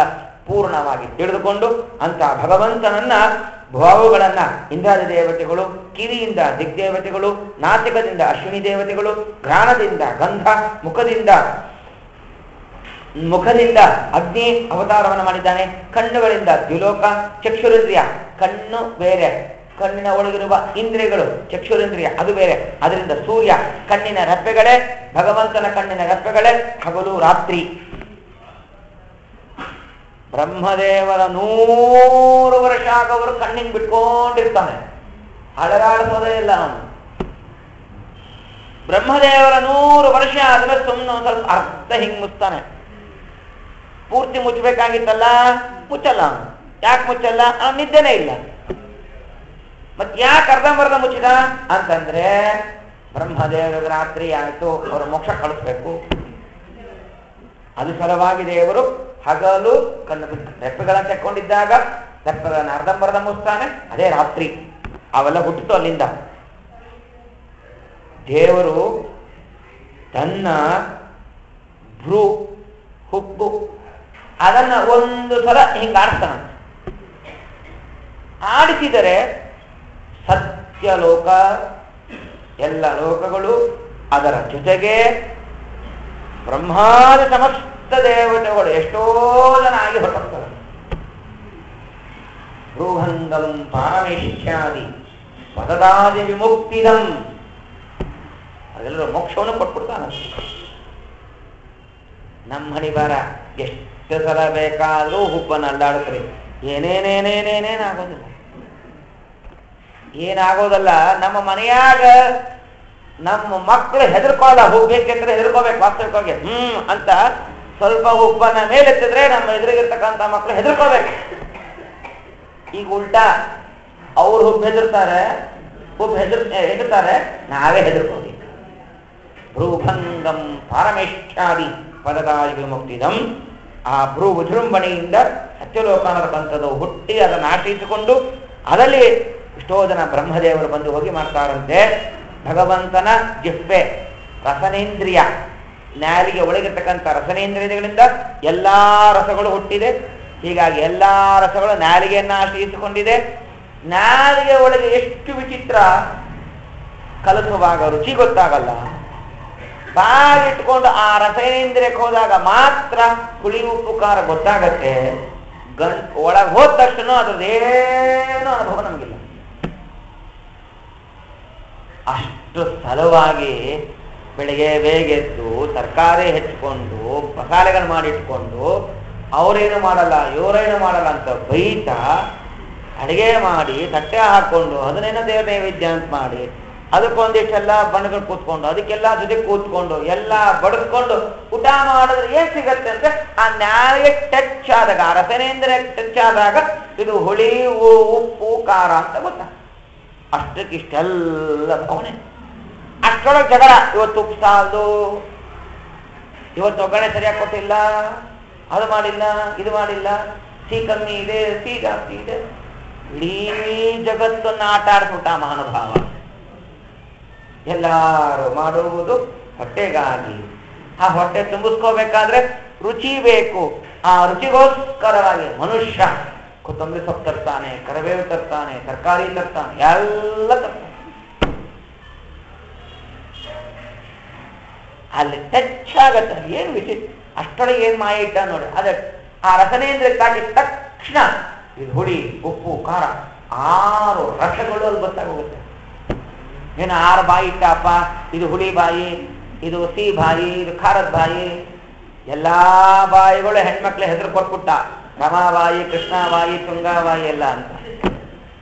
ಎಲ್ಲಾ ಬಾಯು ಬಾಯತ್ವಾವ ಚಿನ್ನ ಬಾಯಿ. ಎಲ್ಲಾ ಬಾಯು ಒಂದೇ ಬಾಯಿ, ಇದೇ ಒಂದೇ ಬಾಯಿ. ಎಲ್ಲರೂ ತಿನ್ನೋದ್ರಿಂದಲೇನೆ. ಪ್ರಾಣಿ ಪಶು ಪಕ್ಷಿ ಎಲ್ಲರೂ ಕಾಮನ್ ಫ್ಯಾಕ್ಟ್ ಮಾಡಿಬಿಟ್ಟ. ಅದು ಹುಟ್ಟಿದ್ದು ಅಲ್ಲಿಂದ ಭಗವಂತನ ಜಿಹ್ವೆಯಿಂದ. ತಾಲು ನಾಲಿಗೆ, ಈ ನಾಲಿಗೆ ಒಂದು ಭಾಗದಿಂದ ನೀರು ಹುಟ್ಟಿತು.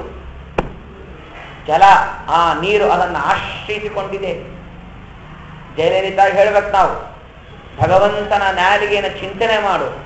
ಆ ನಾಲಿಗೆಯಿಂದನೇ ನೀರು ಬಂದಿದೆ. ಆ ನೀರನ್ನ ನೀ ಚಿಂತನೆ ಮಾಡಿದಾಗ ನಮ್ಮ KRS ಡ್ಯಾಮ್ ತುಂಬತ್ತೆ.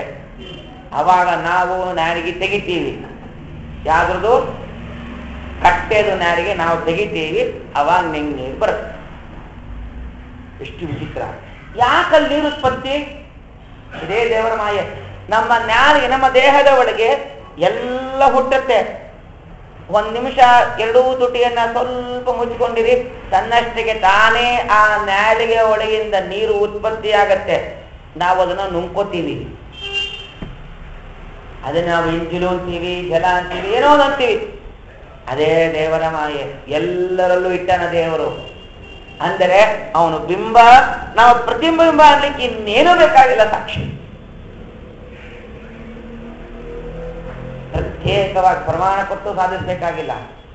ನಮ್ಮ ಅನುಭವಗಳೇ ನಮಗೆ ಪಾಠ ಕಲಿಸ್ತದೆ. ಇದು ಅವನ ಅದ್ಭುತವಾದ ವ್ಯಾಪಾರ.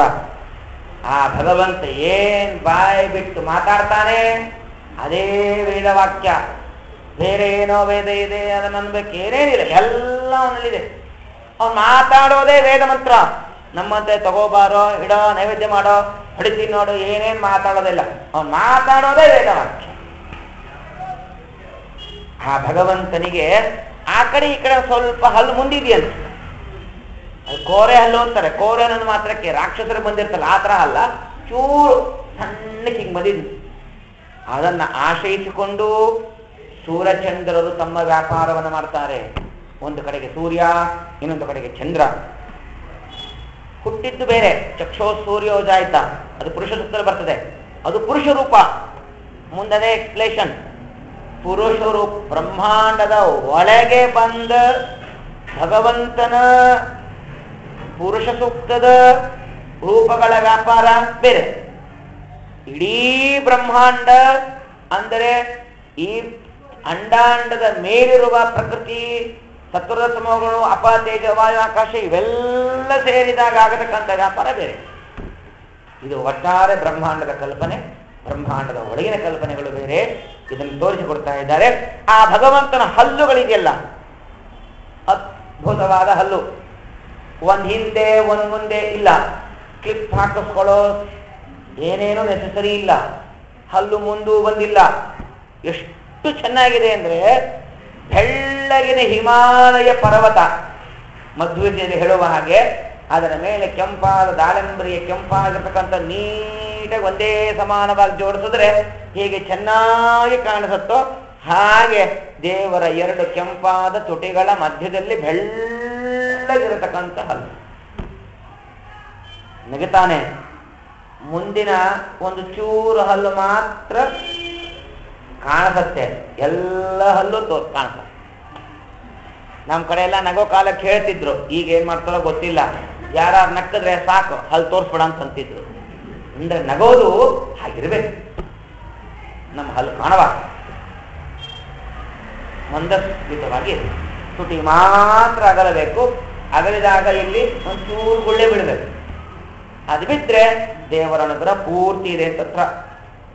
ಆ ಭಗವಂತನ ಹಲ್ಲುಗಳು ಅಲ್ಲಿಂದ ನಕ್ಷತ್ರಗಳು ಹುಟ್ಟಿದೆ ಅಂಥೇಳಿ ಅವು ಸೂರ್ಯನಿಗಿಂತಲೂ ಪ್ರಕಾಶ. ಅಷ್ಟು ಅದ್ಭುತವಾದ ಭಗವಂತನ ದಂತಗಳು. ಭಗವಂತನ ಮಂದಹಾಸದಿಂದ ಅವನು ನಕ್ಕ ಅಂದ್ರೆ ಬಂಧನವನ್ನ ಮಾಡ್ತಾನೆ. ಬಂಧನ ಮಾಡ್ತೀನಿ ಸ್ವಾಮಿ ಅಂತ ಕೇಳಿದ್ರೆ ಅದೇ ಮಂದಸ್ಮಿತವಾದ ಮುಖದಿಂದ ಆ ಬಂಧನವನ್ನ ಮೋಚನೆಯನ್ನೂ ಮಾಡ್ತಾನೆ. ಇದು ಆ ಮಗುಳನಿಗೆ ಆ ಸಾಮರ್ಥ್ಯ. ಅದೇ ಕುಂತಿ ಸ್ತೋತ್ರ ಹೇಳುವಾಗ ನಗ್ತಾನೆತ್ತಿದ ಭಗವಂತ.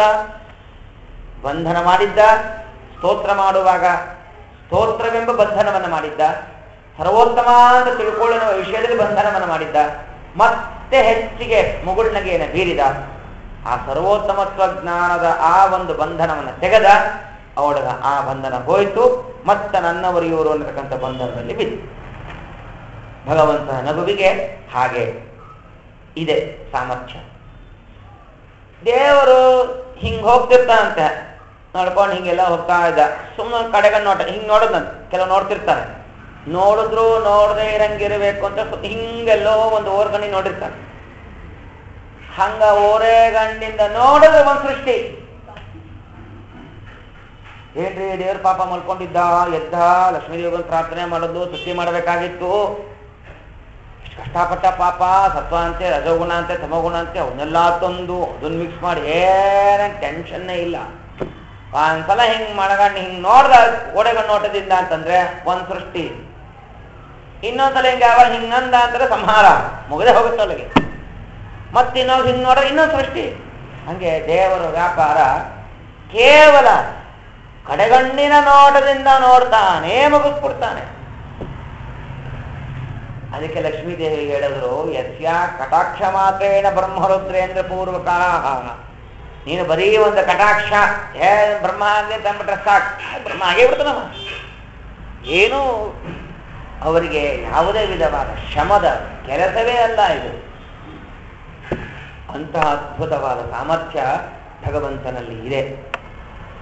ಭಗವಂತನ ತುಟಿ ಇವೆಲ್ಲ ವಾಸ್ತವಿಕ ಕಣ್ಣು ಮುಚ್ಚಿಕೊಂಡು ನಿಧಾನವಾಗಿ ಒಂದೊಂದು ಅವಯವದ ಧ್ಯಾನವನ್ನ ಮಾಡ್ತಾ, ಅಲ್ಲಿಂದ ಆದ ಎಲ್ಲ ಉಪಕಾರದ ಸ್ಮರಣೆಯನ್ನ ಮಾಡ್ತಾ, ಆಯಾ ಅಂಗಗಳಿಗೆ ಅವನಿಗೆ ನಾವು ಅಭಿನಂದನೆಗಳನ್ನ ಸಲ್ಲಿಸ್ತಾ ಅನಂತ ಅಂತ ನಮಸ್ಕಾರವನ್ನ ಮಾಡ್ತಾ ಮೇಲವರೆಗೂ ಹೋಗಬೇಕು.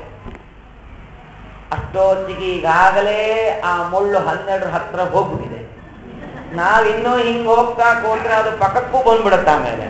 ಅದಕ್ಕೋಸ್ಕರವಾಗಿ ಸ್ವಲ್ಪ ವೇಗವಾಗಿ ಭಗವಂತನ ಮೇಲ್ತುಟಿ, ಆ ಮೇಲ್ತುಟಿಯಿಂದ ಭಗವಂತ ಲಜ್ಜೆಯನ್ನ ಸೃಷ್ಟಿಸಿದ. ಬೈತಾ ಇರ್ತೀನಿ ನೋಡಿ, ಹಿಂಗೆ ನಾಟ್ಯಮಾನ ಮರ್ಯಾದೆ ಅಂತ ಹೇಳಿ. ಅಂಥವ್ರು ಯಾರು ಇಲ್ಲ, ಅವರು ಆ ಭಗವಂತನ ಮೇಲ್ತುಟಿಯನ್ನ, ಭಗವಂತ ನಿನ್ನ ಮೇಲ್ತುಟಿಯಿಂದ ಲಜ್ಜೆ ನಾಚಿಕೆ ಹುಡ್ತು ಅದಿಲ್ಲ ಅಂತ ನನಗೆ ಬೈತಾ ಇದ್ದಾರೆ, ಅದನ್ನು ಸ್ವಲ್ಪ ಕೊಡು. ಕೊಟ್ಟ.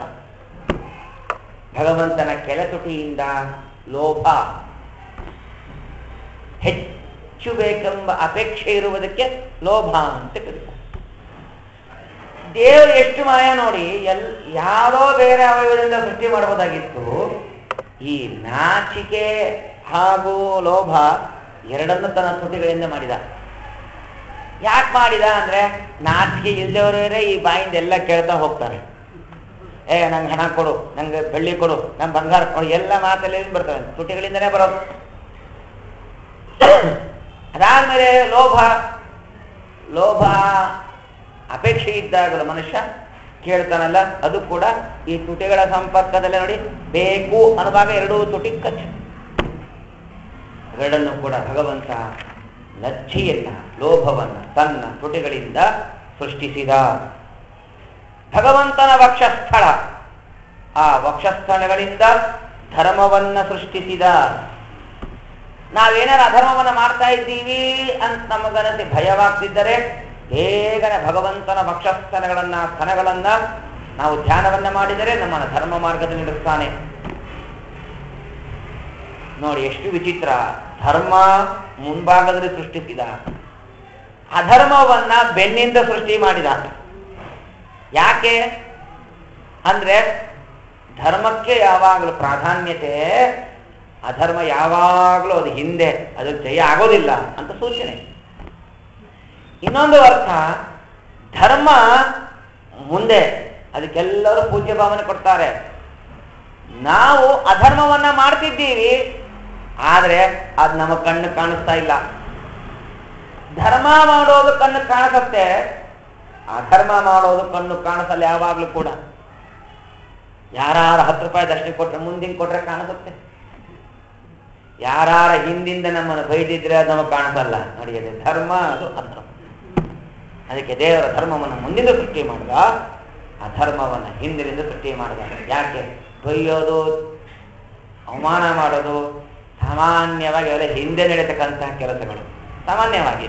ಹೀಗಾಗಿ ಅವೆಲ್ಲವನ್ನು ಕೂಡ ದೇವರು ಬೆನ್ನಿನಿಂದ ಸೃಷ್ಟಿ ಮಾಡಿಬಿಟ್ಟ. ಅದು ಕಾಣಿಸಲ್ಲ, ಎಚ್ಚರಿಕೆ. ಸಂಧ್ಯಾ ವಂದನೆ ಮಾಡಿ ಬಂದೀನಿ, ಅವನು ಮಾಡಿಲ್ಲ, ಅದು ಅಧರ್ಮ. ನೋಡಿ, ಅದು ಯಾರು ಕಾಣಿಸ್ತಿಲ್ಲ, ಅದು ಅಧರ್ಮ. ಇನ್ ಕೂತಿದೆ, ಕಾಣಿಸಲ್ಲ. ಆ ಎಲ್ಲ ದೃಷ್ಟಿಕೋನದಿಂದ ಹಿಂದೆ ಅಂತ ಹಿಡ್ಕೋಬೇಕು. ಭಗವಂತನ ಗುಹ್ಯ ಭಾಗದಿಂದ ಪ್ರಜಾಪತಿಗಳನ್ನ ಸೃಷ್ಟಿ ಮಾಡಿದ, ವರುಣನ ಸೃಷ್ಟಿ ಮಾಡಿದ. ಭಗವಂತನ ಕುಕ್ಷಿಯಿಂದ ಎಲ್ಲ ಸಮುದ್ರಗಳನ್ನು ಸೃಷ್ಟಿ ಮಾಡಿಬಿಟ್ಟ. ಆ ಸಮುದ್ರನ ಸೃಷ್ಟಿ ಮಾಡಿದ್ದರಿಂದಲೇನೆ ಅದು ನೀರು, ಜಲ. ಆ ನೀರನ್ನು ಆಶ್ರಯಿಸಿಕೊಂಡು ಕಮಲವನ್ನು, ಆ ಕಮಲದಲ್ಲೇ ಬ್ರಹ್ಮದೇವರ ಸೃಷ್ಟಿ. ಭಗವಂತನ ಅಸ್ಥಿಗಳು, ಅಸ್ಥಿ ಅಂದ್ರೆ ನಂತರ ಅಸ್ಥಿ ಅಲ್ಲ, ಅವನು ವಿಚಿತ್ರ. ಅಲ್ಲಿಂದ ಪರ್ವತಗಳನ್ನು ಸೃಷ್ಟಿ ಮಾಡಿದ. ಭಗವಂತನ ನರನಾಡಿಗಳಿದೆಯಲ್ಲ, ಅವುಗಳಿಂದ ನದಿಗಳನ್ನು ಸೃಷ್ಟಿ ಮಾಡಿದ. ಹಾಗಾಗಿ ಎಷ್ಟಿದೆ ಅಂತಾನೆ ಕೌಂಟ್ ಇಲ್ಲ. ಎಷ್ಟು ನದಿಯವ ನಡ್ಕೊಂಬನ್ನಿ, ಗುರ್ತೇ ಹತ್ತೋದಿಲ್ಲ. ಎಲ್ಲೋ ಹೋಗ್ಬೇಕಾಗಿಲ್ಲ. ಇಲ್ಲೇ ನಮ್ಮ ಬೆಂಗಳೂರ ಗಾಳಿ ಹನುಮಂತನ ಹತ್ರ ಹೋದ್ರೆ ಸಾಕು, ಅದು ವೃಷಭಾವತಿ ನದಿ. ಇವತ್ತು ಎಲ್ಲ ಕಲ್ಮಶಗಳು ಹೋಗತಕ್ಕಂಥ ಜಲ. ಇವಕ್ಕೆ ಯಾರೋ ನೋ ಅಬ್ಜೆಕ್ಷನ್. ನಾವೇನಾದ್ರು ಅದಕ್ಕೆ ಪ್ರತಿಭಟನೆ ಮಾಡಿಬಿಟ್ರೆ ನೀವು ಬುದ್ಧಿ ಇಲ್ಲ ಅಂತ ಬಿಡ್ತಾರೆ. ಭಗವಂತನ ನರನಾಡಿಗಳು, ನಾಡಿಗಳು ಅಂತ ಹೇಳಿದ್ದಾರೆ. ನಾಡಿಗಳಿಂದ ಎಲ್ಲ ನದಿಗಳ ಉತ್ಪತ್ತಿ. ಭಗವಂತನ ರೋಮಗಳಿಗೆಲ್ಲ ಕೂದಲುಗಳು, ಅವುಗಳಿಂದ ಎಲ್ಲ ವೃಕ್ಷ, ಜಗತ್ತಿನಲ್ಲಿ ಏನೇನು ವೃಕ್ಷ ಇದೆ ಎಲ್ಲ ವೃಕ್ಷಗಳಿಗೂ ಭಗವಂತನ ರೋಮ, ಕೂದಲು, ಲತಾ, ಬಳ್ಳಿಗಳು ಅದು ಇದೆಲ್ಲವೂ ಕೂಡ ಹುಟ್ಟಿದೆ. ಭಗವಂತನ ಸಾಮರ್ಥ್ಯ, ವೀರ್ಯ, ಅದರಿಂದ ಅನ್ನ ಹುಟ್ಟಿತು. ಭಗವಂತನ ಉಸಿರಿನಿಂದ ಮುಖ್ಯ ಪ್ರಾಣದೇವರು ಹುಟ್ಟಿದರು. ಹೀಗಾಗಿ ಅವರು ಆ ಜವಾಬ್ದಾರಿ, ಎಲ್ಲಾರದು ಉಸಿರಾಡಿಸೋ ಜವಾಬ್ದಾರಿ ತಗೊಂಡಾರೆ. ಭಗವಂತನ ಕೇಶಗಳೇನಿದೆಯಲ್ಲ ಅವೇ ಮೇಘ. ಮಳೆ ಬರಲಿಲ್ಲ ಅಂತ ಒದ್ದಾಡೋ ಕಾಲಕ್ಕೆ ಭಗವಂತನ ಕೇಶವನ್ನ ಚಿಂತನೆ ಮಾಡಬೇಕು. ಆದ್ರೆ ಏನ್ ಮಾಡೋದು, ಕೇಳಿದೆಲ್ಲ ಮರ್ತೋಗಿರುತ್ತೆ. ಭಗವಂತನ ಕೇಶವನ್ನು ಚಿಂತನೆ ಮಾಡಿದ್ರೆ ಮೇಘ ಬರ್ತದೆ. ಮೇಘ ಬಂದಾಗ ಭಗವಂತನಿಗೆ ಮೇಘಗಳಿಗೆ ಘರ್ಷಣೆ ಮಾಡ್ತಪ್ಪ, ಮಳೆ ಬರಲಿ ಅಂದ್ರೆ ಮಳೆ ಕೊಡ್ತಾನೆ. ಭಗವಂತ ಹುಟ್ಟಿಕೊಳ್ತಕ್ಕಂಥ ವಸನ ವಸ್ತ್ರವಿದೆಯಲ್ಲ, ಇದಕ್ಕೆ ಸಂಧ್ಯಾ ಅಂದರೆ ಸಂಧಿಕಾಲಗಳು, ಸಂಧ್ಯಾ ವಂದನೆ, 2 ಕಾಲಗಳ ಮಧ್ಯದ ಕಾಲಕ್ಕೆ ಸಂಧಿಕಾಲ ಅಂತಂತಾರಲ್ಲ, ಅದಕ್ಕೆ ಸಂಧ್ಯಾ. ಭಗವಂತನ ಹೃದಯದಿಂದ ಮೂಲ ಪ್ರಕೃತಿ, ಲಕ್ಷ್ಮೀದೇವಿ ಆಗಬಹುದು, ಸತ್ವರದ ಸುಮಗುಣಗಳಾಗ್ಬೋದು, ಪ್ರಕೃತಿ ಸೇರಿವೆ, ಅವೆಲ್ಲದರ ಅವತಾರ. ಭಗವಂತನ ಮನಸ್ಸಿನಿಂದ ಚಂದ್ರ, ಕಾಮ ಇವರೆಲ್ಲರೂ ಕೂಡ ಹುಟ್ಟಿದ್ದಾರೆ. ಹೀಗಾಗಿ ಕಾಮ ಮನಸ್ಸಿಗೆ ನಿಯಾಮಕ. ಭಗವಂತ ಆ ಚಂದ್ರನ ಕಾಮನಗಳನ್ನ ಚಂದ್ರ ಹೇಗೆ ವೃದ್ಧಿ ಆಗ್ತಾನೆ ಬೆಳಿತಾನೆ, ನಮ್ಮೊಳಗೂ ಮನಸ್ಸುಗಳು ವೃದ್ಧಿ ಆಗ್ತವೆ, ನಾಶವಾಗ್ತವೆ. ಕಾಮ ನಮ್ಮೊಳಗಿದ್ದು ಎಲ್ಲ ಅಪೇಕ್ಷೆಗಳನ್ನ ಕೊಡ್ತಾನೆ. ಅದಕ್ಕೆ ಭಗವಂತನ ಮನಸ್ಸನ್ನ ಚೆನ್ನಾಗಿ ನಾವು ಅರಿತುಕೊಂಡು ಅರ್ಚನೆ ಮಾಡಿಬಿಟ್ಟರೆ ಭಗವಂತ ಒಳ್ಳೆ ಅಪೇಕ್ಷೆಗಳನ್ನು ಕೊಡ್ತಾನೆ. ಭಗವಂತನ ಬುದ್ಧಿಯಿಂದ ಬ್ರಹ್ಮದೇವರು ಹುಟ್ಟಿದರು. ಹಾಗಾಗಿ ಬ್ರಹ್ಮದೇವರು ಬುದ್ಧಿವಂತರು. ಭಗವಂತನ ಒಳಗಿರುವ ಅಹಂಕಾರದ ದೇವರಿಗೆ ನಮ್ಮ ತರಹದ ಅಹಂಕಾರ ಇಲ್ಲ, ಅವನದೇ ಆದ ಒಂದು ಅಹಂಕಾರ. ಆ ಅಹಂಕಾರದಿಂದ ಬುದ್ಧದೇವರು ಹುಟ್ಟಿದರು. ಭಗವಂತನ ಉಗುರುಗಳಿದೆ. ಪಾಂತಸ್ಮಾನ್ ಪುರುಹೂತ ವೀರಿ ಬಲವನ್ ಮದಂಗ ಮಾದಘಟ ಸಂಭೋಚ್ಛಾದ ವಿಪಾಟನಾದಿಕ ಪಟು ಪ್ರತ್ಯೇಕ ವಜ್ರಾಯಿತಾ. ನಿನ್ನ ಒಂದೊಂದು ಉಗುರುಗೂ ನಖರಗಳು ಕೂಡ ಒಂದೊಂದು ವಜ್ರವಿದ್ದಂತೆ, ಅದೊಂದು ಭಗವಂತನ ರೂಪ. ಆದ್ರೆ ಈ ವಿರಾಟ್ ರೂಪದ ಭಗವಂತನ ನಖಗಳಿಂದ ಕತ್ತೆ, ಕುದುರೆ, ಆನೆ, ಒಂಟೆ ಈ ವಿಧವಾದ ಪಶುಗಳು ಹುಟ್ಟಿತು. ಹಾಗಾಗಿ ನಾವು ಯಾರನ್ನಾದ್ರೂ ಬೈಬೇಕಾದ್ರೆ ನೀ ಕತ್ತೆ ಅಂತಂತೀವಿ. ಅದು ಮುಂದಿದ್ದು ಯಾವುದು? ನಖ, ಉಗಿರು. ಅದಕ್ಕೆ ಅವನು ಕತ್ತೆ ಅಂದ್ರೇನು? ಉಗುರಿನ ಸೂಚನೆ. ಅವನು ಬೈಯಬಾರಕ್ಕೆ ಅದು ಮುಂದೆ ಹೋಗ್ತದೆ.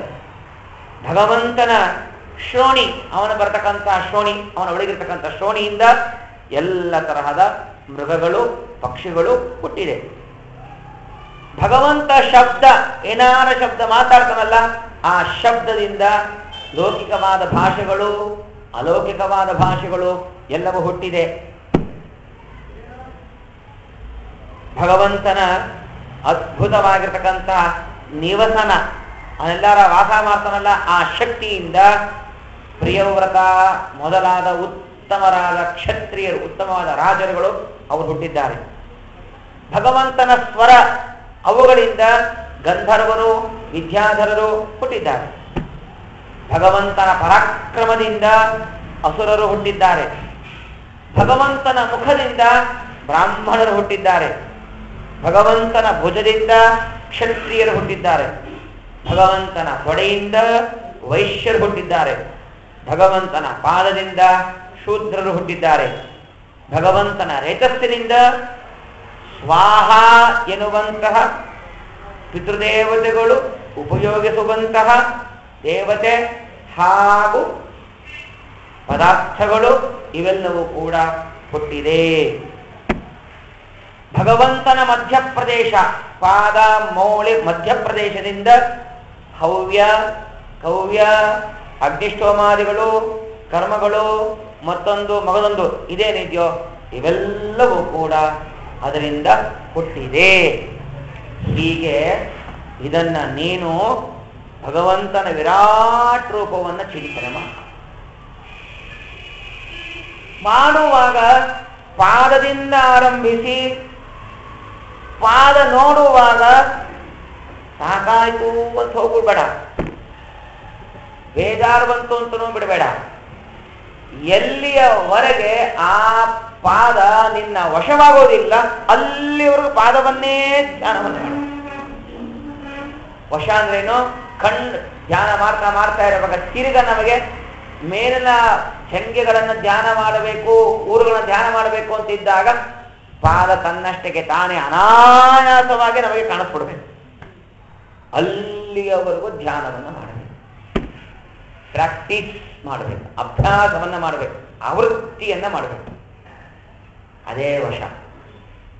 ಹರಿಕಥಾಮೃತ ಸಾರ ಗುರುಗಳ ಕರುಣದಿಂದ ಪನೆತು ಕೇಳುವೆ, ಪರಮ ಭಗವತ್ ಭಕ್ತರಿದನಾದರದಿ ಕೇಳುವುದು.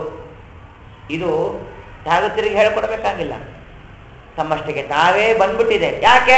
ಅಷ್ಟು ಅಭ್ಯಾಸವನ್ನ ಮಾಡಿ ಮಾಡಿ ಮಾಡಿ ಮಾಡಿ ಅದು ಅವರ ವಶವಾಗ್ಬಿಟ್ಟಿದೆ. ಅದನ್ನ ಅನ್ನಬೇಕಾದ್ರೆ ಪುಸ್ತಕ ತೆಗಿಬೇಕಾಗಿಲ್ಲ. ಅದೇ ವ್ಯಾಪ್ತಿ ಸಂಧಿಯಲ್ಲಿ ಅಂತಂದ್ರೆ ಆ ನಿಮಿಷ ಅಂತೀವಿ ಹರಿಕಥಾಮೃತ ಸಾರ ಗುರುಗಳ, ಅದು ವ್ಯಾಪ್ತಿ ಸಂಧಿ ಹಾಡಿ ಬರೋವರೆಗೂ ಇದು ನಿಧಾನವಾಗಿ ಅಂತಿರ್ತಾರೆ.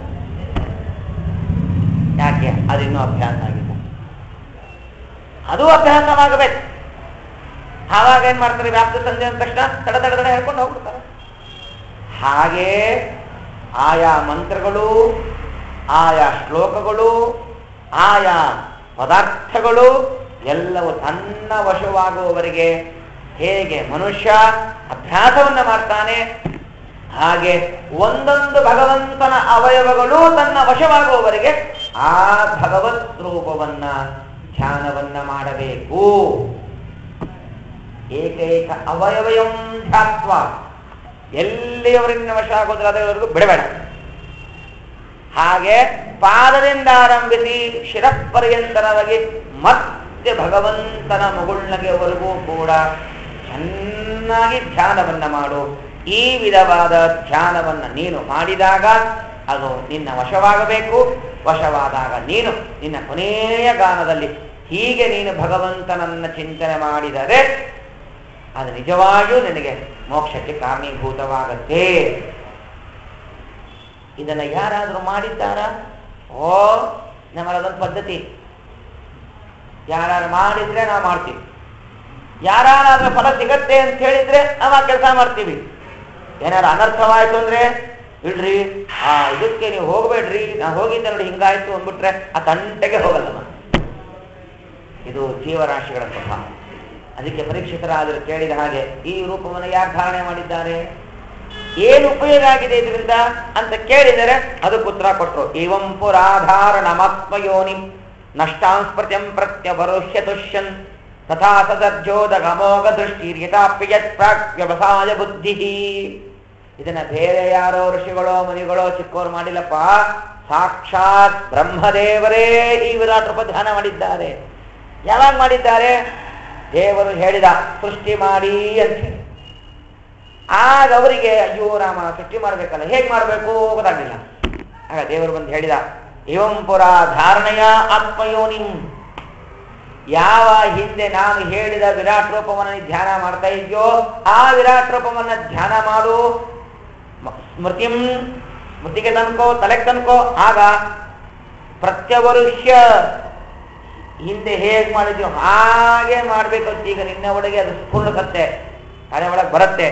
ಅದನ್ನು ಹಾಗೆ ಸಸರ್ಜ ಅಮೋಘ ದೃಶ್ಯ ನಿನ್ನ ಎದುರಿಗೆ ಅದು ಅದ್ಭುತವಾದದ್ದು ಸಿಗತ್ತೆ. ಅದಕ್ಕೆ ಇದಕ್ಕೇನಂತಾರೆ ವ್ಯವಸಾಯ ಬುದ್ಧಿ ಅಂತ ಕರೀತಾರೆ. ವ್ಯವಸಾಯ ಬುದ್ಧಿ ಅಂದ್ರೆ ಏನು ಅಂತಂದ್ರೆ, ಜೀವ ಮೊದಲಿಂದಲೂ ಅದನ್ನು ನೋಡ್ಕೊಂಡು ಬಂದಿರ್ತಾನೆ. ಜೀವನಿಗೆ ಅವನ ಒಳಗಿರುವ ಮನಸ್ಸಿಗೆ ಅದು ಸಂಸ್ಕಾರ ಇರ್ತದೆ. ಮನಸ್ಸು ಎರಡು, ದೇಹದ ಮನಸ್ಸು ಬೇರೆ, ಜೀವನ ಮನಸ್ಸು ಬೇರೆ. ದೇಹದ ಮನಸ್ಸಿಗೆ ಅಷ್ಟು ಸಂಸ್ಕಾರ ಇರೋದಿಲ್ಲ, ಒಳಗಿರುವ ಜೀವನ ಮನಸ್ಸಿಗೆ ಅದು ಸಂಸ್ಕಾರ ಇರ್ತದೆ. ಅಂಥೇಳಿ ಮಗು ದೊಡ್ಡದಾದಂಗೆ ನೀವಿದು ಆನೆ ಅಂದ ತಕ್ಷಣ ಅದು ಗುರುತಿಟ್ಕೊಳ್ಳುತ್ತೆ. ಇದು ಒಂಟೆ ಅಂದ ತಕ್ಷಣ ಗುರುತು, ಇದು ಅಂದ ತಕ್ಷಣ ಗುರುತು. ಅಮ್ಮ ಅನ್ನತ್ತೆ, ತಂದೆ ಏನತ್ತೆ, ಅಪ್ಪ ಅನ್ನತ್ತೆ. ಹೇಗ್ ಬಂತು ಇವೆಲ್ಲ ಅಂದ್ರೆ ಆ ಜೀವನಿಗೆ ಹಿಂದೆ ಹಿಂದೆ ಹಿಂದೆ ಹಿಂದೆ ಮೊದಲಿನಿಂದಲೂ ಇರುವಂತ ಸಂಸ್ಕಾರದಿಂದ. ನಾವು ಚಂದಮಾಮ ನೋಡುವಂತ ತಕ್ಷಣ ಮೇಲೆ ನೋಡುತ್ತೆ. ಯಾಕೆ ನೋಡುತ್ತದು? ನಾವು ಚಂದಮಾಮನನ್ನು ತೋರಿಸಿದ್ದೇವೆ. ಒಂದ್ಸಲ ತೋರ್ಸಕ್ಕೆ ಗೊತ್ತಾಗುತ್ತೆ ಅದಕ್ಕೆ? ಇಲ್ಲ. ಮತ್ತೆ ವ್ಯವಸಾಯ ಬುದ್ಧಿ ಮೊದಲಿನಿಂದಲೂ ಕೂಡ ಏನು ಅದನ್ನು ನೋಡ್ಕೋತ ಬಂದಿದೆ. ಆ ಸಂಸ್ಕಾರ ಜೀವನಿಗೆ ಇರುವುದರಿಂದ ಆ ಎಲ್ಲ ಪದಾರ್ಥಗಳ ವಸ್ತುಗಳ ಜ್ಞಾನ ಆ ಜೀವನಿಗೆ ಆಗ್ತದೆ. ಹಾಗೆ ಬ್ರಹ್ಮದೇವರಿಗೆ ಭಗವಂತ ಹೇಳಿದ ಸೃಷ್ಟಿಯನ್ನು ಮಾಡುವಂತ, ಆಗ ಅವರಿಗೆ ನೆನಪಾಗಲಿಲ್ಲ.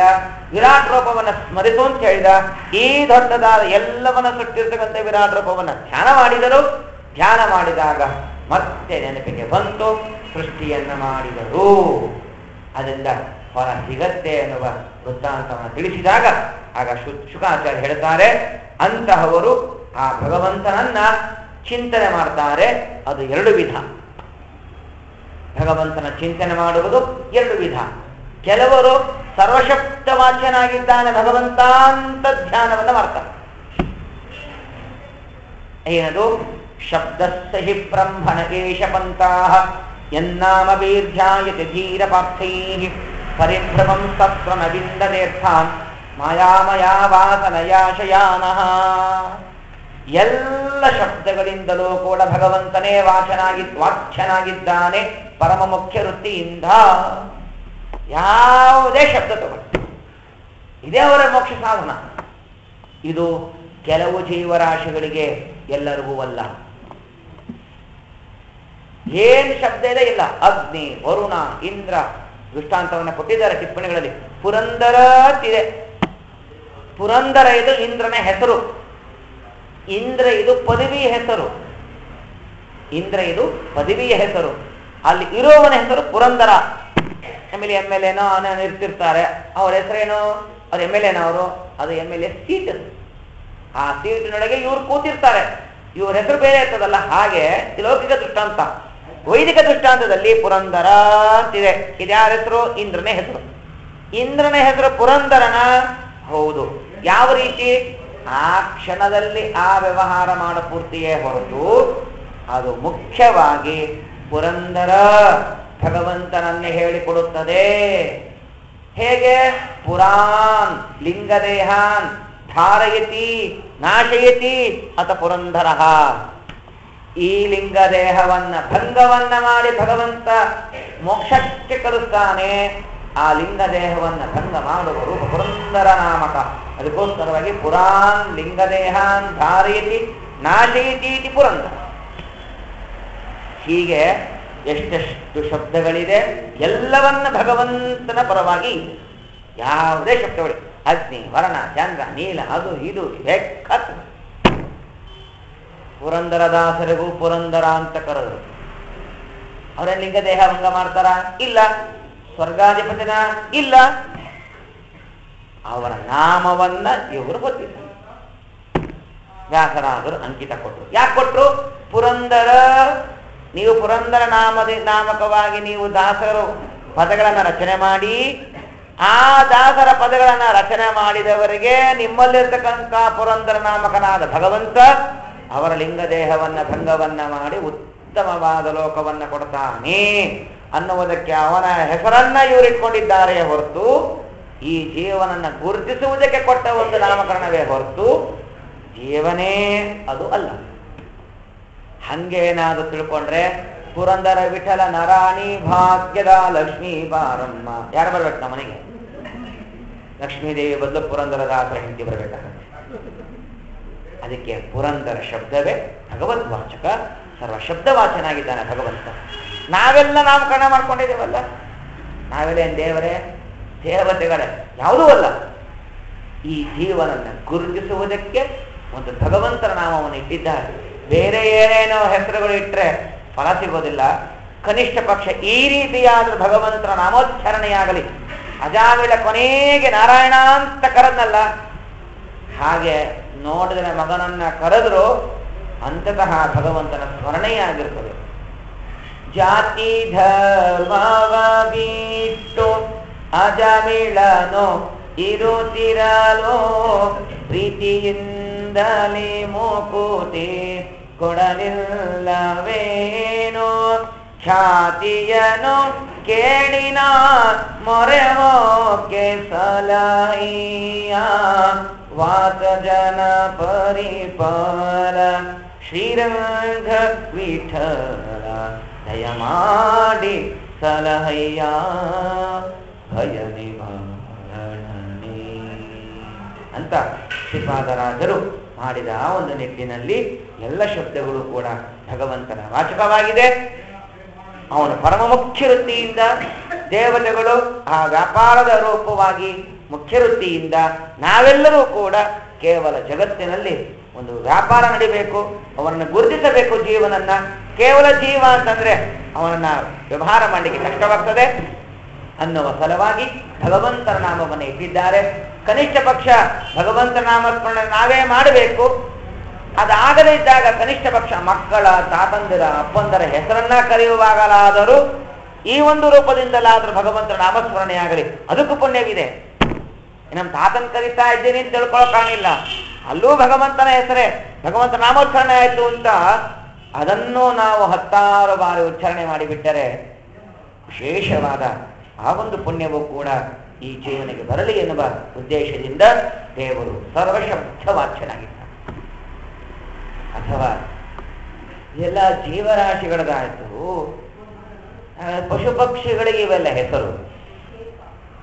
ಮೂಷಕ, ಶ್ವಾನ, ಶ್ವಾನ ಅಂದ್ರೆ ನಾಯಿ, ಮೂಷಕ ಅಂದ್ರೆ ಉತ್ತಮವಾಗಿರ್ತಕ್ಕಂತಹ ಇಲಿ, ಇವೆಲ್ಲವೂ ಇದೆ. ಇವು ಭಗವದ್ವಾಚಕವೇ ಅಂದ್ರೆ ಹೌದು ಅಂತ. ಏನೇನ್ ಶಬ್ದಗಳಿದೆ, ಪಶು ಪಕ್ಷಿಗಳನ್ನ ತಿಳಿಸಿಕೊಡೋದಾಗಲಿ ಮನುಷ್ಯರನ್ನ ತಿಳಿಸಿಕೊಡೋದಾಗಲಿ ಯಾವುದಿದ್ದರೂ ಕೂಡ ಭಗವದ್ವಾಚಕ. ಮೂಷಕ ಅಂದ್ರಲ್ಲ, ಮೂಷಕ ಷಡ್ಗುಣೇಶ್ವರ ಸಂಪನ್ನನಾಗಿರ್ತಕ್ಕಂಥ ಭಗವಂತ, ಕ ಬ್ರಹ್ಮಾದಿ ಸಮಸ್ತ ದೇವತೆಗಳಿಂದ, ಮ ಲಕ್ಷ್ಮೀದೇವಿಯಿಂದಲೂ ಕೂಡ, ಊ ಮೂ ಇದೆಲ್ಲ ಊ ಉತ್ಕೃಷ್ಟತೆಯ ಭಗವಂತ ಶ್ರೇಷ್ಠನಾಗಿದ್ದಾನೆ. ಮ ಲಕ್ಷ್ಮೀದೇವಿಯಿಂದ, ಕ ಬ್ರಹ್ಮದೇವರಿಂದ, ಊ ಉತ್ಕೃಷ್ಟತೆಯ ಭಗವಂತ ಷಡ್ಗುಣ ಸಂಪನ್ನನಾಗಿರ್ತಕ್ಕಂಥ ಭಗವಂತ ಸರ್ವೋತ್ತಮನಾಗಿದ್ದಾನೆ ಅಂತ ಗಣಪತಿ ವಿಸರ್ಜನೆ ಮಾಡುವಾಗಲೋ ಗಣಪತಿ ತರುವಾಗಲೋ ಅವನ ವಾಹನ ಮೂಷಕ ಅಂತ ನೋಡುವಾಗ ಮೂಷಕ ಶಬ್ದ ವಾಚ್ಯನೂ ಭಗವಂತ ಅಂತ. ಅಥವಾ ಷಡ್ಗುಣೇಶ್ವರ ಸಂಪನ್ನನಾಗಿರ್ತಕ್ಕಂಥ ಭಗವಂತ, ಖ ನಮಯ ಪ್ರತಿಯೊಂದು ಇಂದ್ರಿಯಗಳಲ್ಲೂ ಕೂಡ ಇದ್ದು, ಉ ಉತ್ಕೃಷ್ಟತೆಯ, ಮ ನಮಗೆ ಜ್ಞಾನವನ್ನು ಕೊಡುವಂತ ಭಗವಂತನ ಪ್ರಾರ್ಥನೆಯನ್ನು ಕೂಡ ಮಾಡಬಹುದು. ಶ್ವಾನ, ಶ್ವ ಆನ, ಶ್ವ ಬರೆಯ ಕಾಲಕ್ಕೆ ಶಕಾರದ ಕೆಳಗೆ ವ, ಆಮೇಲೆ ನ, ಶ್ವಾನ ದೀರ್ಘ, ಅದಕ್ಕೆ ಬೇರೆ. ಆ ಸಮ್ಯಕ್, ಆ ಅಂದ್ರೆ ಚೆನ್ನಾಗಿ ಅಂತ ಅರ್ಥ. ಆ ಸಮ್ಯಕ್ ಚೆನ್ನಾಗಿ, ನ ಅಂದ್ರೆ ನಹ ನಮಗೆ, ನಹ ನಮಗೆ, ಆ ಸಮ್ಯಕ್, ಶಂ ಸುಖಂ, ಶಕಾರಕ್ಕೆ ಸುಖ ಅಂತ ಅರ್ಥ. ಶ ಅಂದ್ರೆ ಸುಖವನ್ನ, ವ ಅಂದ್ರೆ ಬಲವನ್ನ, ಆನಂದವನ್ನ, ಸುಖವನ್ನ, ನಹ ನಮಗೆ ಭಗವಂತ ನೀನು ಕೊಡು ಅಂದ್ರೆ ಶ್ವಾಶಬ್ದವೂ ಭಗವದ್ವಾಚಕ. ನಮಗಿವೆಲ್ಲ ಕಷ್ಟ. ಬ್ರಹ್ಮಾದಿ ದೇವತೆಗಳಿಗೆ, ಇಂದ್ರಾದಿ ದೇವತೆಗಳಿಗೆ ಸಾಧ್ಯವಾಗಬಹುದು. ನಮ್ಮಂಥ ಮನುಷ್ಯರಿಗೆ ಶ್ವಾನನವನ್ನು ನೋಡಿದಾಗ, ವರಾಹವನ್ನು ನೋಡಿದಾಗ, ಪಶು ಪಕ್ಷಿಗಳನ್ನು ನೋಡಿದಾಗ, ಕೀಡಿ ಅದಕ್ಕೆ ಸುಖ ಸಂಸ್ಕೃತದೊಳಗೆ, ಶುಖ ಖ ಬ್ರಹ್ಮದೇವನ ಮುಖಾಂತರ ನಾನು ಯಾವ ಈ ಭಾಗವತವನ್ನ ಶ್ರವಣವನ್ನ ಮಾಡಿದ್ದೇನೆಯೋ ಅದರಿಂದ ನನಗೆ ಉತ್ತಮವಾದ ಸುಖವನ್ನ ನನಗೆ ಕೊಡೋಣದೇ ಸುಖ.